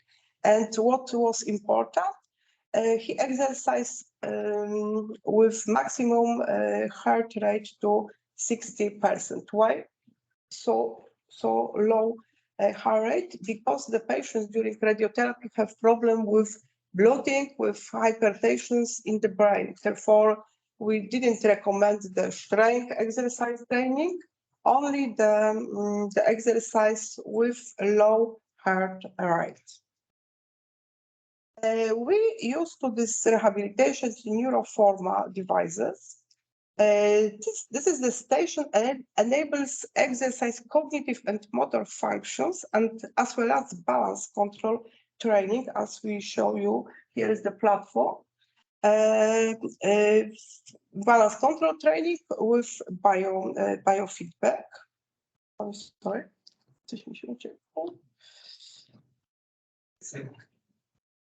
The stations use an advanced optical system in 3D technology and augmented reality technology. The main part included exercise for the range of motion in the joints of the upper limb, muscle endurance, hand-eye coordination, reactions of speed, and balance training. The training was functional exercise. It was the games in augmented reality under the control of a camera with visual feedback. The patients received information about the position of the upper limb in the space and the deflection of the body's center of gravity on the monitor screen. This is the database of exercise available, most of the which contain 28 levels of difficulties, from 4 to 10 possibilities of adjusting the course of exercise to the range of motion a given patients. And therefore, we have a total of up to 280 combinations of different exercise model. The patient is standing in front of the screen. He sees his real mirror image around which virtual objects appear. The patient's task is to direct his reflections in such a way as to catch, move, or hit the objects that appear. Thanks to the use of virtual reality technology, the patient receives immediately feedback. After each exercise, they can view simple statistics, which are also available as in the form in the reports. And the report is showing in progress of individual exercise. Here is some samples of games. For example, this is the mathematical analysis, mathematical exercise. The patient should give the answer. For example, here is which is the white balls, yes, and he could give on the right, or the second part, or additionally exercises, hand-eye exercise for the left or right sides. I will tell that patients with brain tumors very rarely have the hemiparesis. This is the patient that have problem with coordination, with the speech of motor, not the hemiplegic problems. Therefore, we can use different kind of exercise for this patients. And here is our patients. He exercise alone without here is without platform, and he has no any subjects in the head, only the body, and he exercises 30 minutes per day with good toleration, without any epileptic situation, what is very important in this patients. And general, the exercise well tolerated.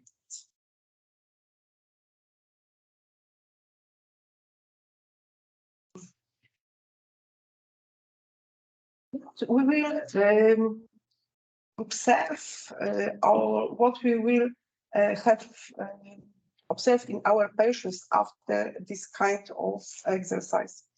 We will observe that the A-found coordinations, synchronization of movement, coordinations of opposing movements, joint mobility, reacting speed, movement control, or the balance control. But we observe the patients in other aspect of the cognitive aspect, and we observe the patients in the speed of memory, visual perceptions, reacting, decision making, because in our study we cooperated with psychologists, neuropsychologists, and he observed the patients using different scales of psychofunctional. And we observed the divided of attention, focus, on the reflex coordination too. Here's the first results from our patients. Please observe that our patients, after 6 weeks of this exercise, have improvement in the hand grip strength, but the hands were free during this 6 weeks. And we observe improvement in endurance tolerations in the 6-minute walk test and in tube. And it was very good observation, but our fatigue score was lower after 6 weeks. And this is the similar result as the patients without rehabilitation. Therefore, we recommend this functional rehabilitation with use of the biofeedback therapy method based on the exergaming in argument reality 4 can be safe and recommended for brain tumor patients during cancer therapy. If you have any questions about my patients, I invite you. Thank you very much, Professor Hoyan.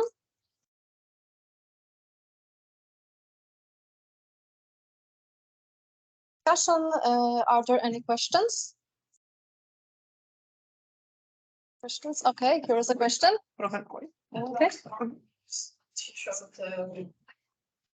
Slides. Yeah, it was just to keep the patient stable. The patient stay. This is the platform for the left of right side, and when he exercises the coordination, for example, for the right sides, and the platform realize, observe how the left on the left side correlated with the hand. Yeah. So it's not only to keep it stable, but also to measure its stability or something like that. This is stability or congestion on the left or right part of body. And but during the rehabilitation, was he like did he move so fast? Like did he move so fast? Oh my gosh. He didn't hit the platform or something. That thanks to the rehabilitation, he didn't leave the platform. We observe that this platform is important when we observe the coordination. This was observed by our psychologists, especially in the trials and different tests, psychological tests. Therefore, the neuroforma is compare the platform as a part of total. Yeah, therefore we can use this platform. Okay, Professor Motta. Yeah. Okay, I have one question about the biofeedback. What kind of biological information is feedback? What is this was the imaging from Imaging. this was imaging, yes. Him might be this here. It is imaging. Yeah. How as here is the man and he observe yourself on the second side and how he exercise. Yeah, this is imagine yourself. A patient can understand the movement of the hand and position of the movement, position of the hand and so on. Yeah. This is about feedback. Yeah. Okay, thank you. Any more questions? Is there any patients have something like when the rehabilitation is over it's up, is there any plans to make some sort of I don't know, the device or application that could be used for patients at home so they can train by themselves? These devices have the another kind of rehabilitation, the home exercise using this is not skills, I don't know what it is. We have the telerehabilitation using the same kind of exercise, but the patients have the computer, the small computer at home. Like the regular. Yeah, yeah. I also have a short question. How about the encouragement of the patient for the tests for the experiment? If he was wanted to participate, and okay, he wanted because he did that, of course. But I mean, when we think about the regular rehabilitation, it can be boring. This one sounds rather exciting. So, if he felt more encouraged to this kind of exercises, Generally, patients with brain tumor are very slowly, very fatigued. They will sleep and stay alone. And we invited every day for the exercise, but this exercise were supervised by our physiotherapist during this session, because the patients after 5 minutes will stand up or sleep or not motivated. Therefore, this kind of exercise can be supervised by another person. Generally, for all cancer patients. Okay. Yeah. Thank you very much. Thank you very much. Thank you. Okay, so if there's no more questions, thank you very much.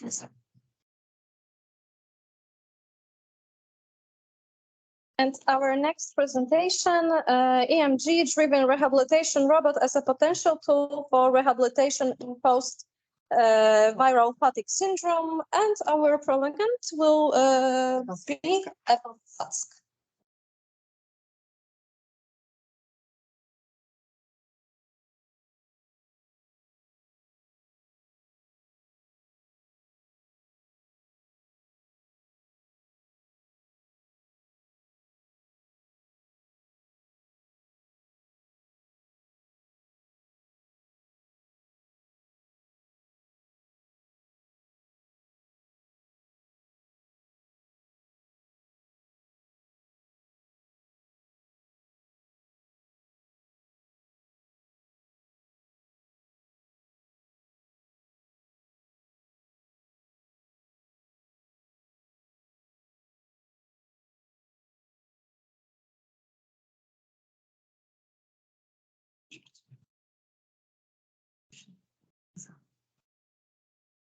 Zdroweczka.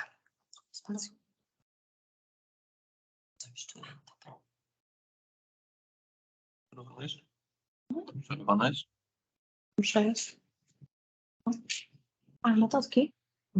O. O.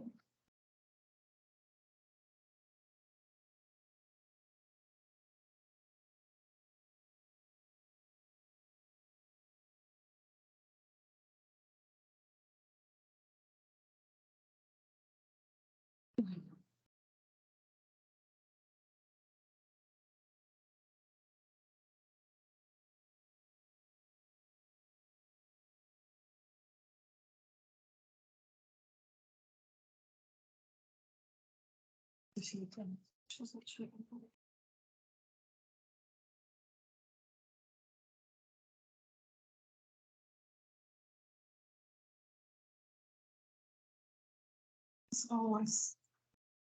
Was lepiej.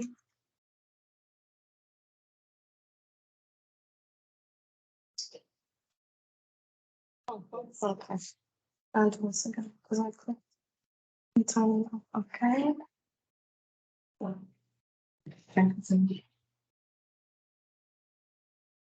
course, I can move a little bit, so you will see them. Chciałeś go do góry przesunąć, żeby było wcześniej taki.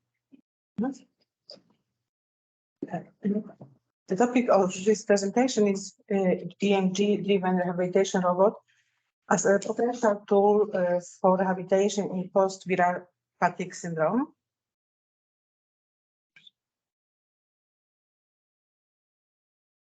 Post-viral fatigue syndrome is a neurological condition.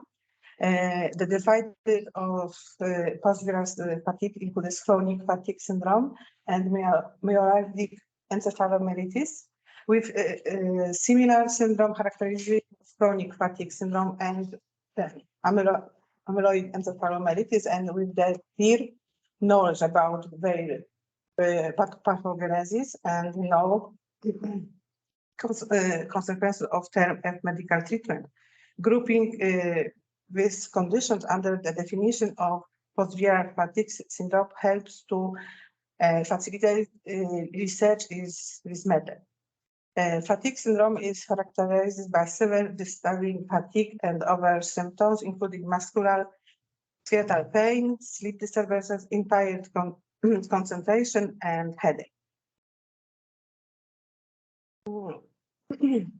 There is a distinct lack of efficient form of treatment of post-viral fatigue. Rehabilitation is pointed as the most promising, but still it's not the phase of new changes following the COVID-19 pandemic. We need to develop new, more efficient and cost-effectiveness ways to help patients. Therefore, the aim of the study was to assess the possibility and effectiveness of using EMG driven rehabilitation robot in the rehabilitation of post-viral patient fatigue.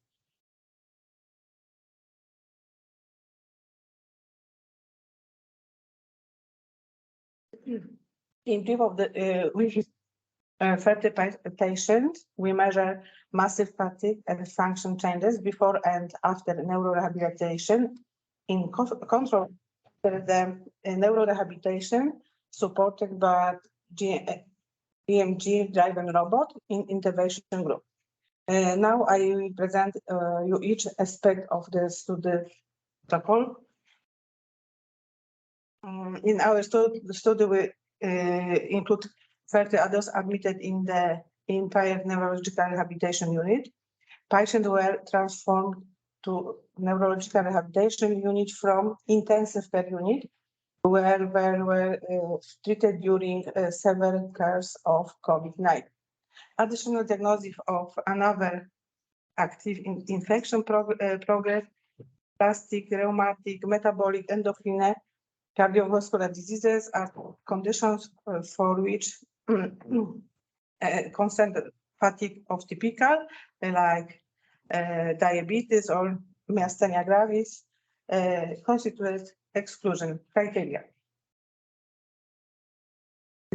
My outcome measure was massive fatigue during 2 types of rehabilitation treatment. Additionally, functional changes after rehabilitation were analyzed after two types of neurorehabilitation. Measured parameters were the functional independence measure, the Barker index, hand strength, and fatigue measured scale, and muscle fatigue.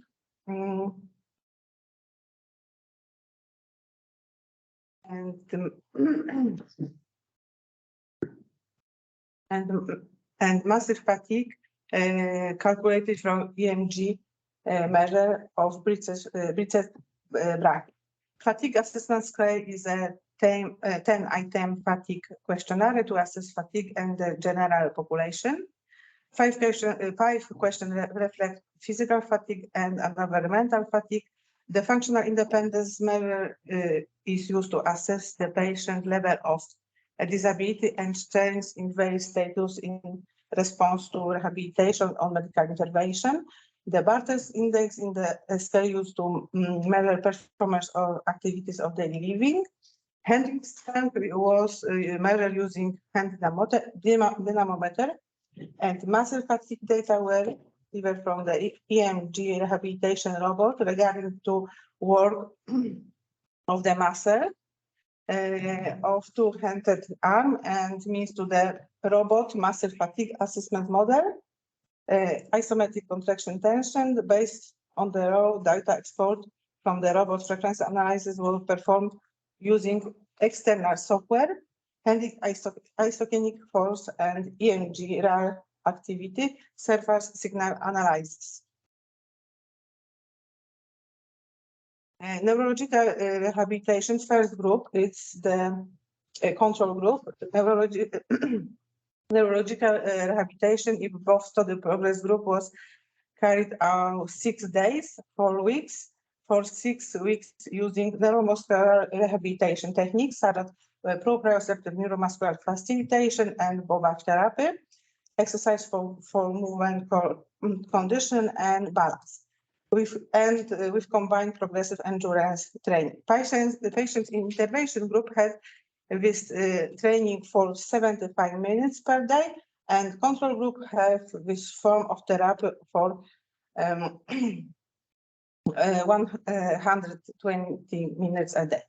Patients in intervention group, according to the intervention model of rehabilitation, perform additional training using EMG rehabilitation robot, 2 sessions and total 45 minutes of exercise a day for 6 days a week.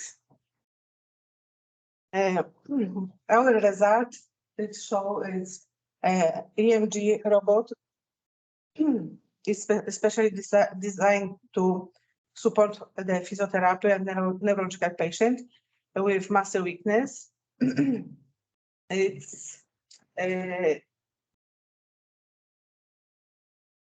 rehabilitation. EMG robot established isokinetic training and selected muscle groups using reactive electromyography, providing assessing robot models with is activated by the patient muscle bioelectric activity signal measures in real time with service electrodes. In the enables movement event in no contraction of the patient muscle is observed. In the rehabilitation robot, detects the EMG activity in the muscle and provides appropriate assistance during the movement. And our results, both in the intervention and control group, improved in the times of majority of measured parameters in the pre and post intervention. You see, as we can see, despite intervention group related less neurorehabilitation,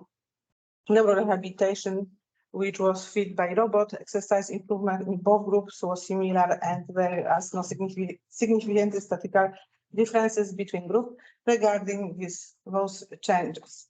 Both groups similarly improved regarding outcome measure. And conclusion, our study demonstrated in implementing an EMG-driven robot rehabilitation protocol in post-viral patient fatigue is safe and useful. Moreover, when driven robot rehabilitation can be the work of physiotherapists and increase the possible of rehabilitation of patients with post-fatigue syndrome. Thank you very much.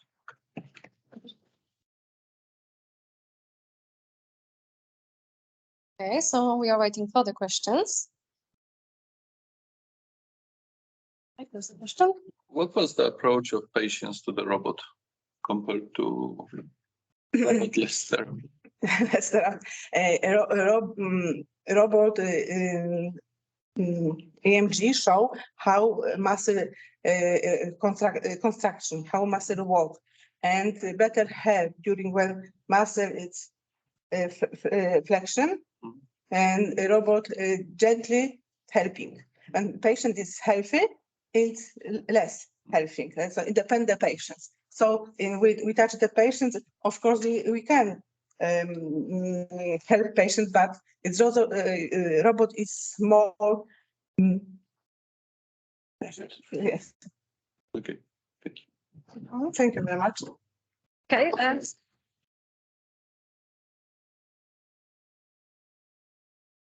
okay, so our next presentation, stroke as the leading cause of death across the OECD countries, presented by Piotr Karolczyk.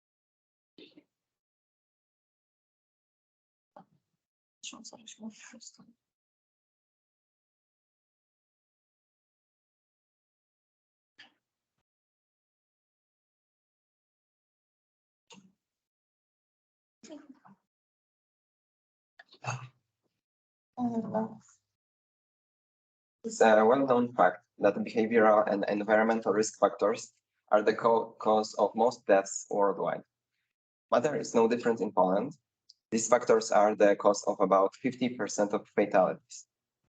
Smoking rates and alcohol consumption is above EU average. Luckily, it has been decreasing. In opposition to another health issue, obesity, which is growing. These are results of low spending on health promotion and disease prevention. The tobacco and alcohol control measures are not strong enough to drive people away from using them. All those factors play an important role in causing high preventable mortality.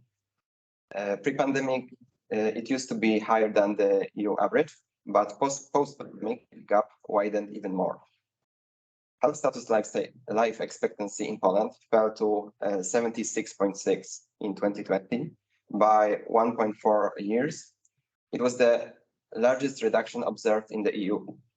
After the drop, Poland's average was 4 years behind EU average.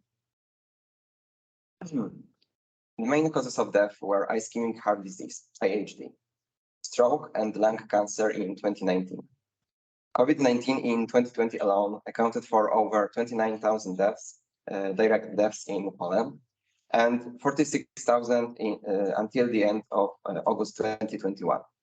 However, indirect death toll was probably even higher, especially during autumn 2020. Older people were the most affected by the excess mortality. Aged over 65 accounted for 94% of all excess deaths.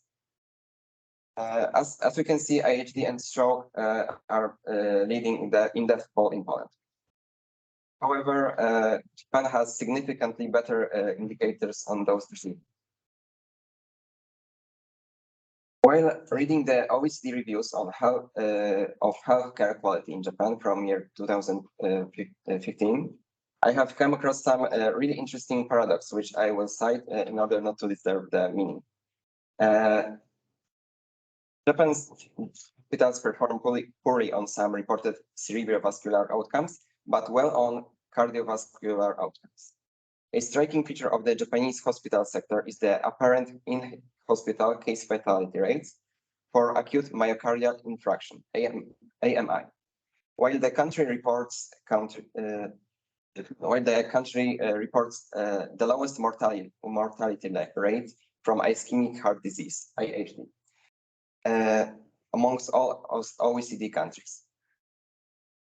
Although Japanese are less likely to die of IHD compared to people in other countries, they are more likely to die once admitted into hospital for AMI than patients in other countries. Japan's in-hospital case fatality from AMI is 12.2 per 100 admission in 2011, compared to 7.9 per 100 admission in other countries. The Japanese hospital sector appears thereby to report inverse outcomes when we compare total mortality from IHD and in-hospital case fatality rates for AMI. It is important to note that a different estimate for AMI in hospital case fatality rates has been computed based on the administrative data. Using the national DPC database, for example, the Japanese in-hospital case fatality from AMI ranges between 7.2 to 9.2 per 100 admissions. Even more surprising is the opposite situation that is observed for stroke. Japan's in-hospital case fatality rate within 30 days after admission for ischemic stroke was the lowest among all OECD countries in 2011, with an age-sex standardized rate of 3 per 100 patients compared to 8.5 across all OECD countries. Japan's overall mortality from cerebrovascular disease, however, was relatively high, even though it has declined by 56% between 1990 and 2011. Yet, while population-wide mortality from stroke is still relatively significant, case fatality rates from stroke is still significant. Case fatality rates from stroke once in hospital are relatively low. These paradoxes have also been reported for Korea in 2012, when comparing mortality from IHD to in-hospital case fatality rates for AMI, and mortality from cerebrovascular disease to in-hospital case fatality rates for stroke. With regard to the latter, high mortality from cerebrovascular disease, it is important to note that Japan had traditionally reported a heavy burden from strokes. As a result, many efforts have been dedicated to improving blood pressure monitoring, massive material investments in hospitals, such as CTs and MRIs, or the establishment for stroke units. Together, these efforts have driven considerable improvements of medical care in the acute phase, have led to good quality care in hospitals. Timely transfers to hospitals might be inadequate and deficient, especially in the seized of rural populations. Overall, the paradox suggests that policymakers should look beyond hospital settings, such as community or primary care, services that may not provide adequate services for patients being discharged from hospital. Several factors ranging from the demand and supply side can be mapped out to explain the former paradox. On the demand side, it might be possible that persons presenting at a hospital with AMI represent advanced or particularly complex cases amongst a smaller group of people across the population that are dying from IHD. On the supply side, a lack of supervision and monitoring in primary or community care settings of adults with a high level of risk factors might also result in admission of patients with exacerbated underlying cardiovascular disease, which in turn leads to a high in-hospital case fatality rate. At the same time, as shown in 2013, prolonged pre-hospital transportation time due to problem with selecting appropriate hospitals for AMI patients has led to poor hospital outcome of care. The paradox might lastly reflect an inefficiency of or lapses in a clinical process in the hospital settings due to a poor compliance to clinical guidelines, adversely affecting health outcomes. And to reflect some more actual data, there's a 30-day mortality after admission to a hospital for ischemic stroke based on linked data from 2009, 2019, and 2005. According to age period cohort analysis for stroke mortality attributable to high systolic blood pressure in China and Japan study, between 1990 and 2017, in Japan, the high SBP attributable stroke mortality rate per 100,000 declined from 63.7 to 24.7 for men, and from 35.9 to just 8.9 for women. Over the period, annual net drift values for Japan were minus 3.1% for men and minus 4.9% for women.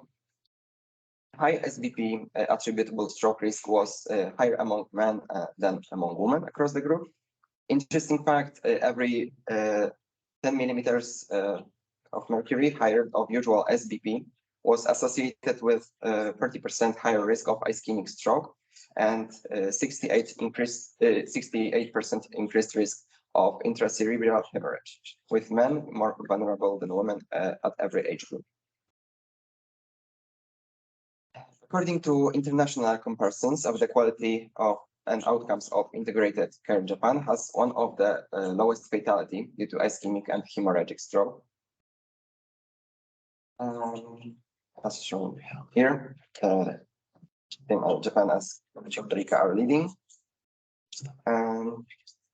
Although Japan and Costa Rica showed the lowest rates for outcomes in the OECD integrated care data collection 2020-2021 is consistent with indicators using mortality and hospital admission outcomes in other OECD health data collections. For instance, 30-day mortality after admission to hospital for ischemic stroke and COPD hospital admissions in adults, which were published in the HAG 2021. The results for Japan may be underestimated as these were not based on a nationally representative data set, accounting for only 30% of hospital activity in the country.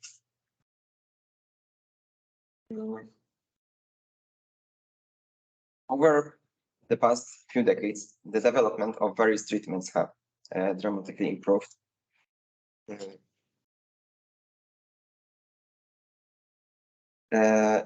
Clinical outcomes after acute ischemic stroke among these. Reperfusion therapy has played a central role in the improvement of post-stroke outcomes.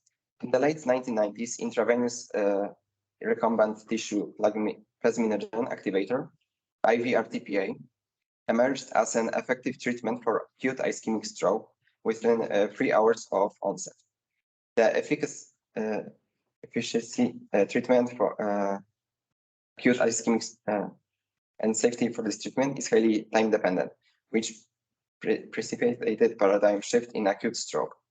In 2008, the European Cooperative Acute Stroke Study demonstrated that efficiency and safety of IV-RTPA were still preserved from 3 to 4.5 hours after acute ischemic stroke onset, leading to the extension of the therapeutic window from 4.2 to 4.5 worldwide. Endovascular thrombectomy, EVT, is a newer option for acute care of ischemic stroke, with recent trials demonstrating its benefits in improving post-stroke outcomes in patients with anterior circulation large vessels occlusion strokes. Newly developed devices for EVT have further increased the recanalization rate and improved the balance between the benefits and safety of this therapy.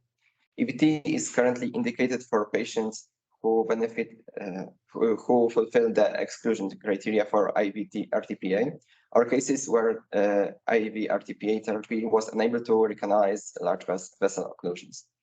As a result of these developments, the acute stroke care system in many countries are undergoing major revisions to provide reperfusion therapy to a wider range of ischemic stroke patients in the safest, most effective, and most efficient manner possible. However, there is scarce information regarding how to use how the use of IV-RTPA and EVT has spread across individual countries in recent years, and whether the increased use of these reperfusion therapies had led to changes in case fatality rates. Therefore, the study aimed to elucidate the nationwide trends of IV-RTPA and EVT use for acute ischemic stroke, and the commitment changes in 30 days mortality associated with these therapies in Japan. Using nationwide health insurance claims database, there was examined patients who were treated with IV-RTPA or EVT in acute care hospitals between 2010 and 2015. Despite the transmissions in IV-RTPA and EVT use, no significant changes were observed in the rates of all-cause mortality, neurosurgical treatments for unfavorable events, and their composite outcome within 50 days after the reperfusion therapy. These findings provide new insight into the recent trends in reperfusion therapy in Japan. And previous studies have reported on the trends in IV-RTPA use for acute ischemic stroke over specific time periods in various countries. 4 studies were conducted in Sweden, 3 in United States, 1 in Germany, Netherlands, Taiwan, South Korea, and Austria. These studies have observed a continuous increase in IV-RTPA use over the study periods in their respective countries. In contrast, our present study found no similar trends in IV-RTPA monotherapy between 2010 and 2015 in Japan. However, the number of patients receiving IV-RTPA monotherapy had risen immediately after following the window extension period, which is consistent with the findings of other studies. A recent study conducted in Japan using a inpatient DPC claims database similarly reported no increasing trends in IV-RTPA use between 2010 and 2014, although patients treated with EVT were excluded from that analysis in Japan. IV-RTPA monotherapy has been utilized as a first-line reperfusion therapy throughout the country after its approval for acute ischemic stroke in 2005.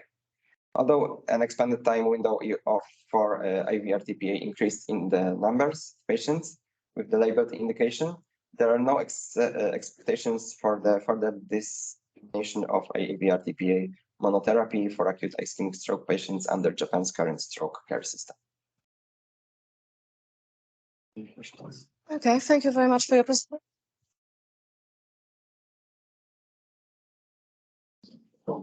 We are waiting for the questions.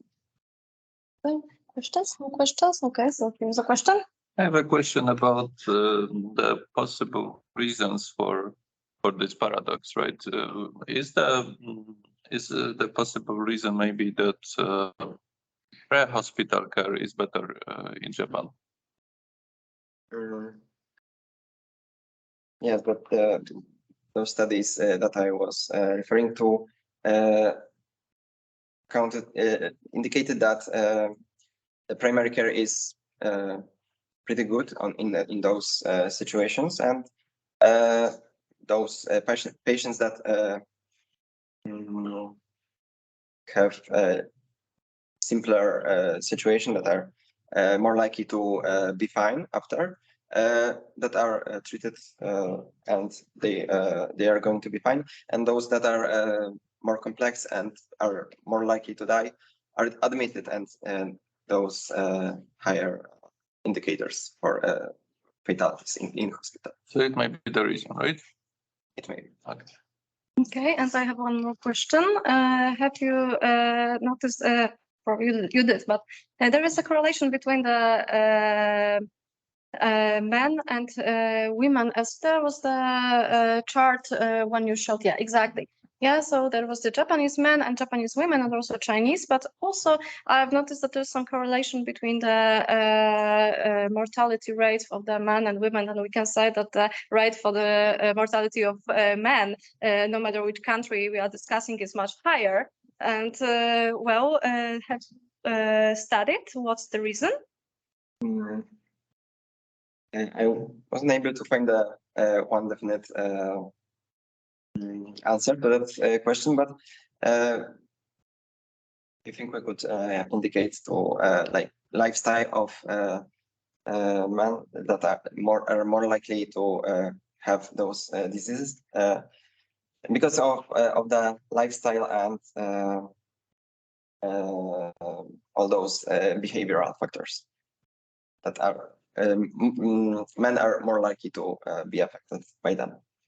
And about these factors, have you, because you checked the percentage of the risks for the Poland and EU countries, but how about the Japan? Have you checked that also?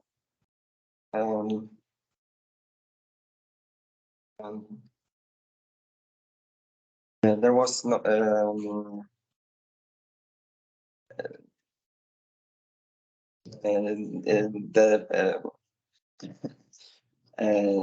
the papers that I was looking through did not clearly state what were the reasons. Okay, so it is under the investigation. Okay, thank you very much once again.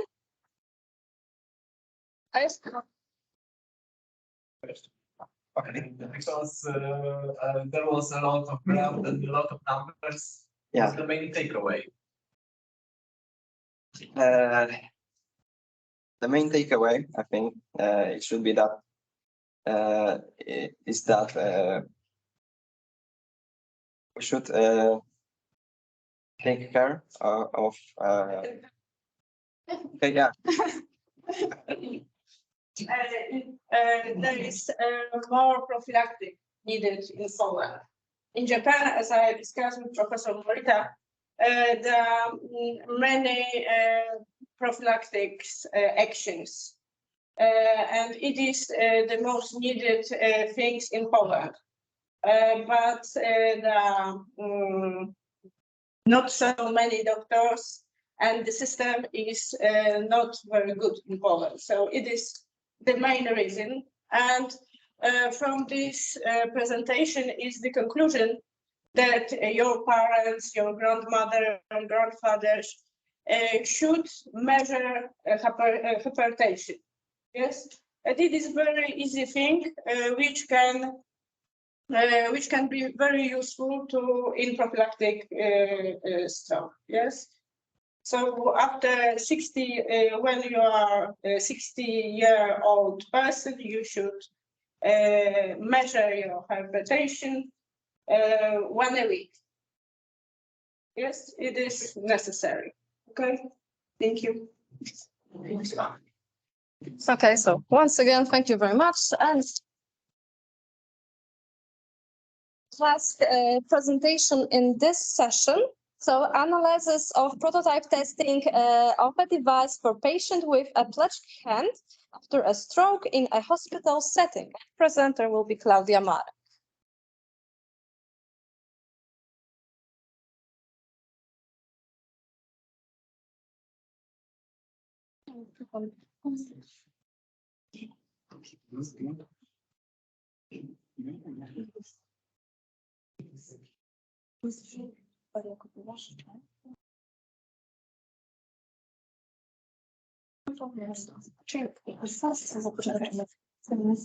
Tutaj to jest.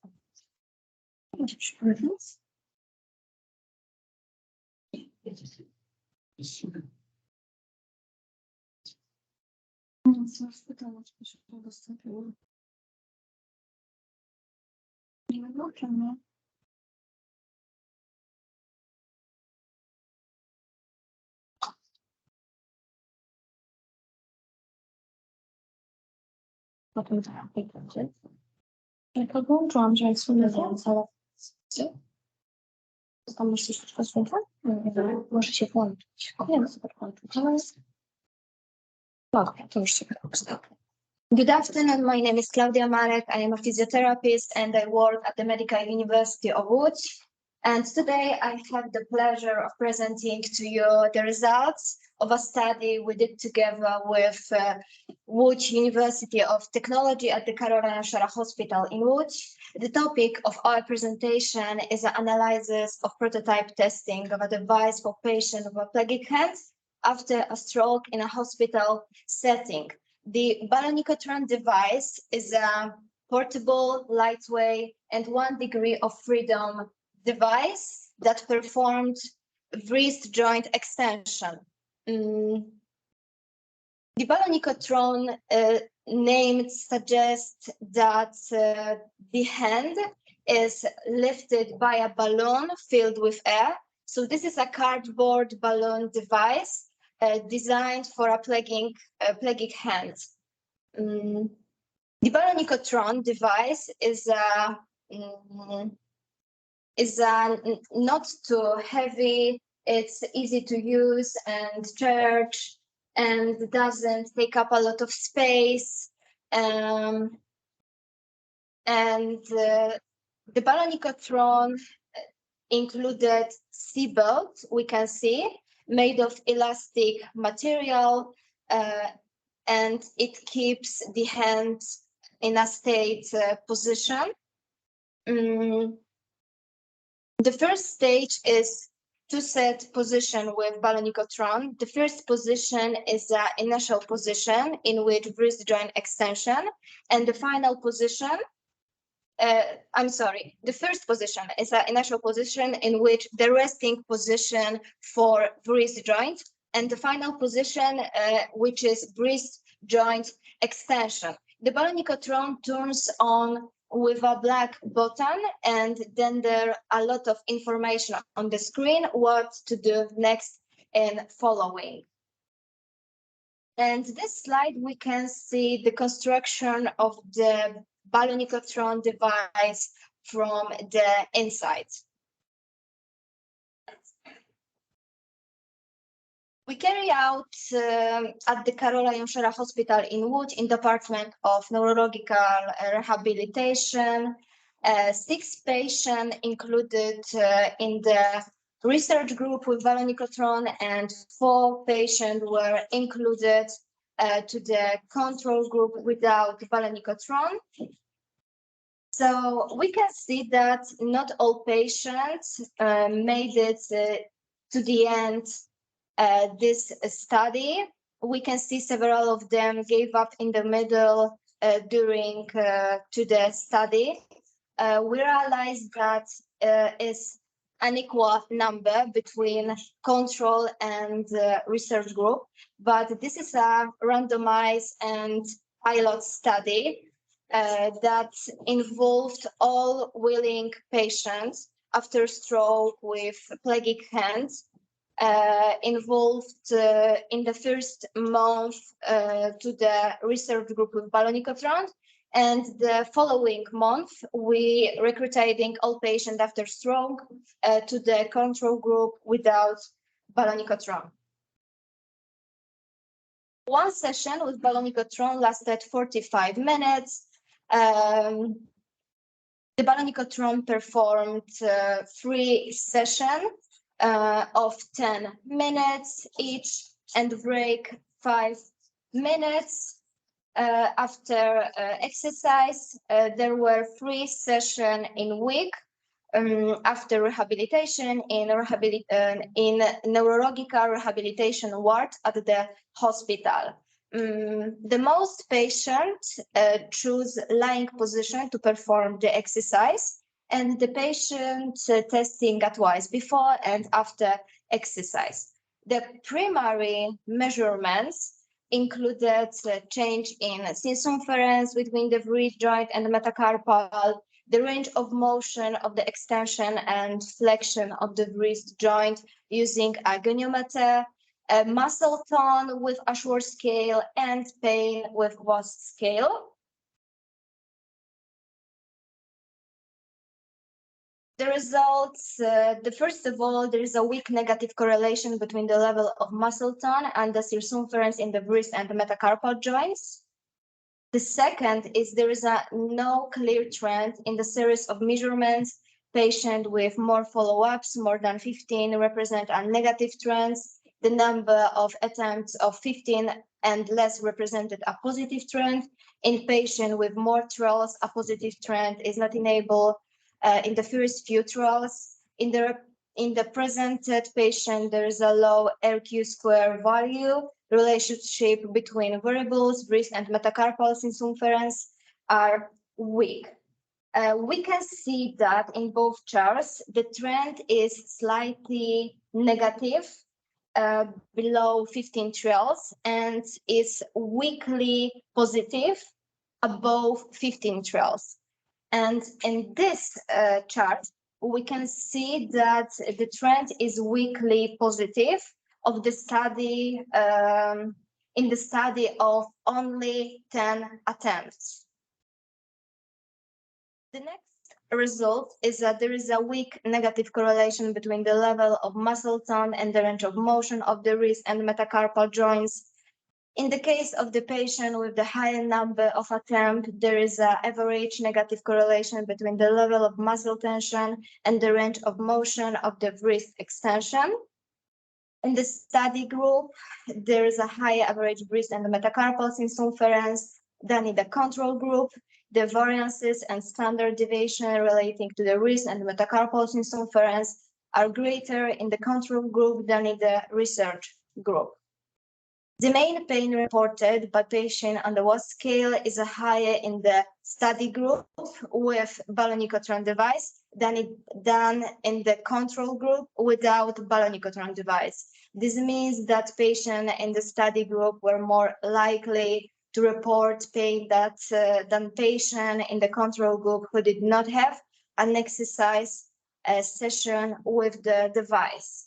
The conclusion that have been made based on are the first, a decrease in muscle tone can lead to growth in the circumference of the wrist and metacarpal joints.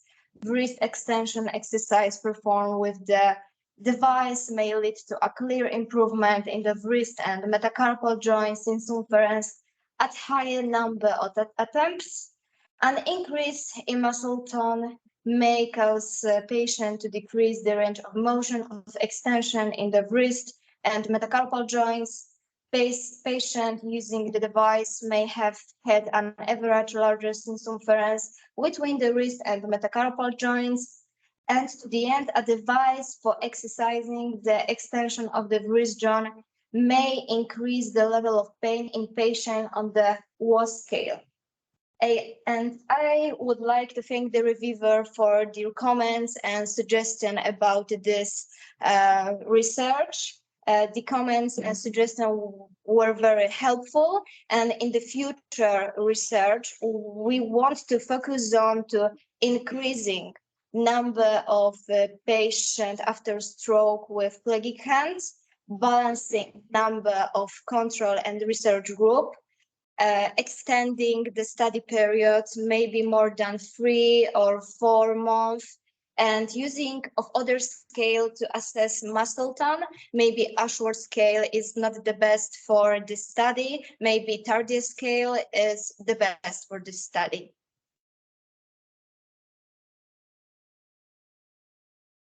Thank you for your attention.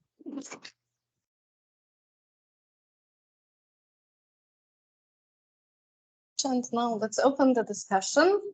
Right, Professor Marta.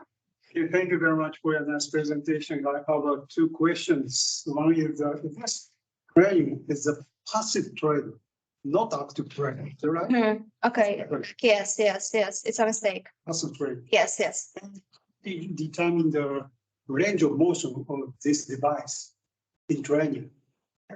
Range of motion. Range function using a goniometer. This device. So end of field. But you mean program? Program the range of motion. Aha, to tak. The most, a lot of international research show that the exercise for this is the best for rehabilitation and for the patient after stroke. So we chose this exercise for this device, and we think it's the best for the pelagic hand for the patient after stroke. I can add to this answer. So you can see the balonicotron interface on the picture. And on the left side, there is a capacitive button. So you move the hand to the desired position and you click on the button, and it remembers this position for the training. So the range of motion is actually decided each session, how far it should go. Yes, the first stage is the resting position, and the next position, final position, is the wrist joint extension. And during this set of sessions, it will go through this particular range chosen by the person with patients. Okay, thank you very much. Thank you. Are there more questions? Okay, so I will ask you one more question. When we were discussing this kind of movement, do you have in mind any other type of movements which can be beneficial for the patient during the rehabilitation? Maybe opening and closing movement is a good movement, and maybe opening finger and closing finger for the future device is the best movement. Okay. Okay, so once again, thank you very much. That tomorrow laboratory visits, you'll be able to see the device. And thank you very much for participation in the second session. Right now we will have a break and